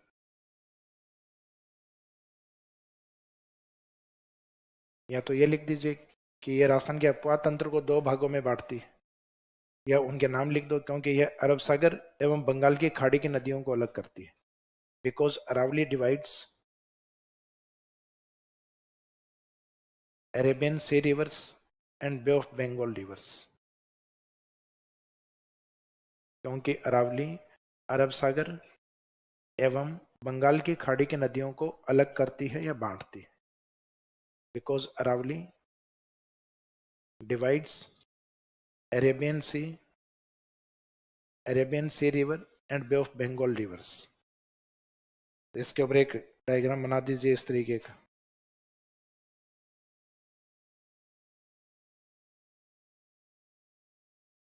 जिसमें ये जो पार्ट है ये अरावली है, अरावली का जो ये ईस्ट साइड वाला पार्ट है, पूर्व वाला, ये किसको इंडिकेट करेगा? बंगाल की खाड़ी।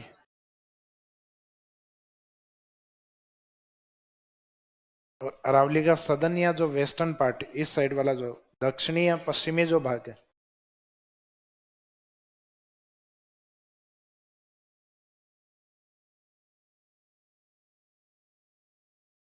ये है अरेबियन सी या अरब सागर। अरावली के सदन में मैंने एक प्लेट्यू करवाया था, पठार करवाया था, आपको ध्यान हो तो बोराट राजसमंद से उदयपुर की ओर। इस बोराट से कुछ नदियां हैं जो ईस्ट में निकलती हैं और कुछ हैं जो पश्चिम से निकलती हैं। जैसे यहाँ से साबरमती, और इस साइड से पश्चिमी बनास, ये इस पठार के पश्चिम से निकलती हैं जो अरब सागर, और इस प्लेट्यू से मुख्यतः बेडच, बनास, ये इस साइड में निकलती है बंगाल की खाड़ी। तो अरावली माउंटेन के अंदर कौन सा प्लेट्यू वाटर डिवाइड लाइन, यानी अरावली पर्वतमाला में भी कौन सा जल विभाजक का काम करता है, कौन सा पठार? तो बोराट। तो ये एक पॉइंट इसमें बोराट वाला इंडिकेट कर देना।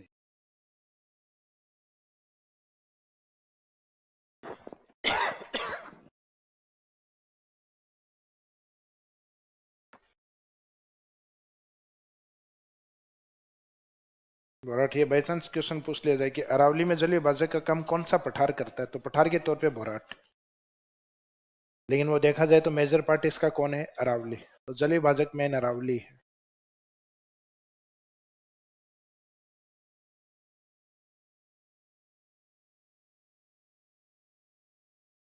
और ऐसे कोई स्टेटमेंट डायग्राम इसलिए बनाना जरूरी है क्योंकि कई बार स्टेटमेंट इस तरीके से भी आ जाते हैं कि अरावली के पूर्व में कौन सा अपवातंत्र है? बंगाल की खाड़ी। या अरावली का जो ईस्टर्न ड्रेनेज सिस्टम है वो बे ऑफ बंगाल का पार्ट है, और सदर्न या वेस्टर्न वाला जो पार्ट है इसके दक्षिण या पश्चिम की ओर आता है वो मुख्यतः अरेबियन सी।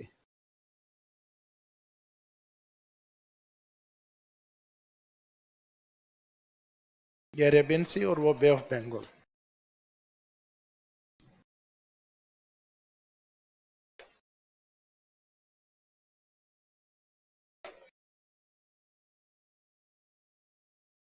कंप्लीट हो गया यहाँ तक।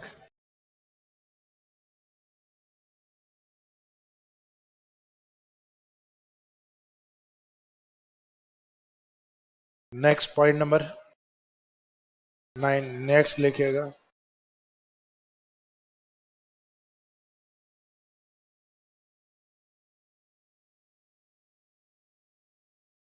नेक्स्ट लिखिए सिविलाइजेशन या सभ्यता।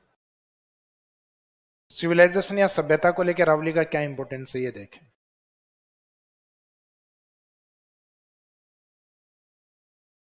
अरावली के अंदर जो अपने उदयपुर वाला पार्ट, राजसमंद वाला पार्ट, जयपुर वाला पार्ट, इस साइड में सेकर। तो हिस्ट्री में आप बहुत सारी सिविलाइजेशन है जो इस एरिया में पढ़ोगे, जैसे आहड़ सभ्यता, गिलुंड सभ्यता, बेराट सिविलाइजेशन, गणेश्वर सभ्यता। तो ये सारी सभ्यताएं अपने आप में किस प्रकार की सभ्यताएं हैं? एंशिएंट सिविलाइजेशन, प्राचीन सभ्यताएं। प्राचीन सभ्यताओं में जैसे उदयपुर की एक तो आहड़, जयपुर के आसपास जो वर्तमान कोटपुतली में आती है बेराट, सीकर की ओर गणेश्वर, राजसमंद की ओर गिलुंड वगैरह। तो बहुत सारी, क्योंकि सिविलाइजेशन उन एरिया में डेवलप होती है जहाँ रिवर्स होती है। क्योंकि हर सभ्यताओं को जब पढ़ते हो तो उसमें स्टार्टिंग में एक लाइन आती है कि नदी घाटियों को सभ्यताओं का पालना कहा जाता है। River valley is known as cradle of civilization, यानी सभ्यताएं कहाँ पलती हैं? जहाँ नदियां होती हैं। तो नदी घाटियों को सभ्यताओं का पालना कहा जाता है, क्राइडल कहा जाता है। तो नदियां सबसे ज्यादा किसके पास हैं? अरावली के पास। मोस्ट ऑफ रिवर है वो राजस्थान में अरावली से ओरिजिनेट होती हैं। तो सभ्यताएं सबसे ज्यादा अरावली के आसपास मिलेंगी आपको। केवल अरावली में ही सभ्यता पाई जाती है, ये स्टेटमेंट गलत है। डेजर्ट में भी पहले एक नदी बहा करती थी, सरस्वती। तो अपने हनुमानगढ़, गंगानगर उस साइड में भी सभ्यता रही है, कालीबंगा। तो सभ्यताएं मैदानों में भी डेवलप हुई हैं, लेकिन मुख्यतः पहाड़ों के पास, नदियों के पास में अधिक है। अरावली केवल प्राचीन सभ्यताओं के लिए ही नहीं, जबकि इसमें नवीन नगरीय सभ्यताएं भी पाई जाती हैं, जैसे मॉडर्न सिटी या modern civilisation, modern urban civilisation.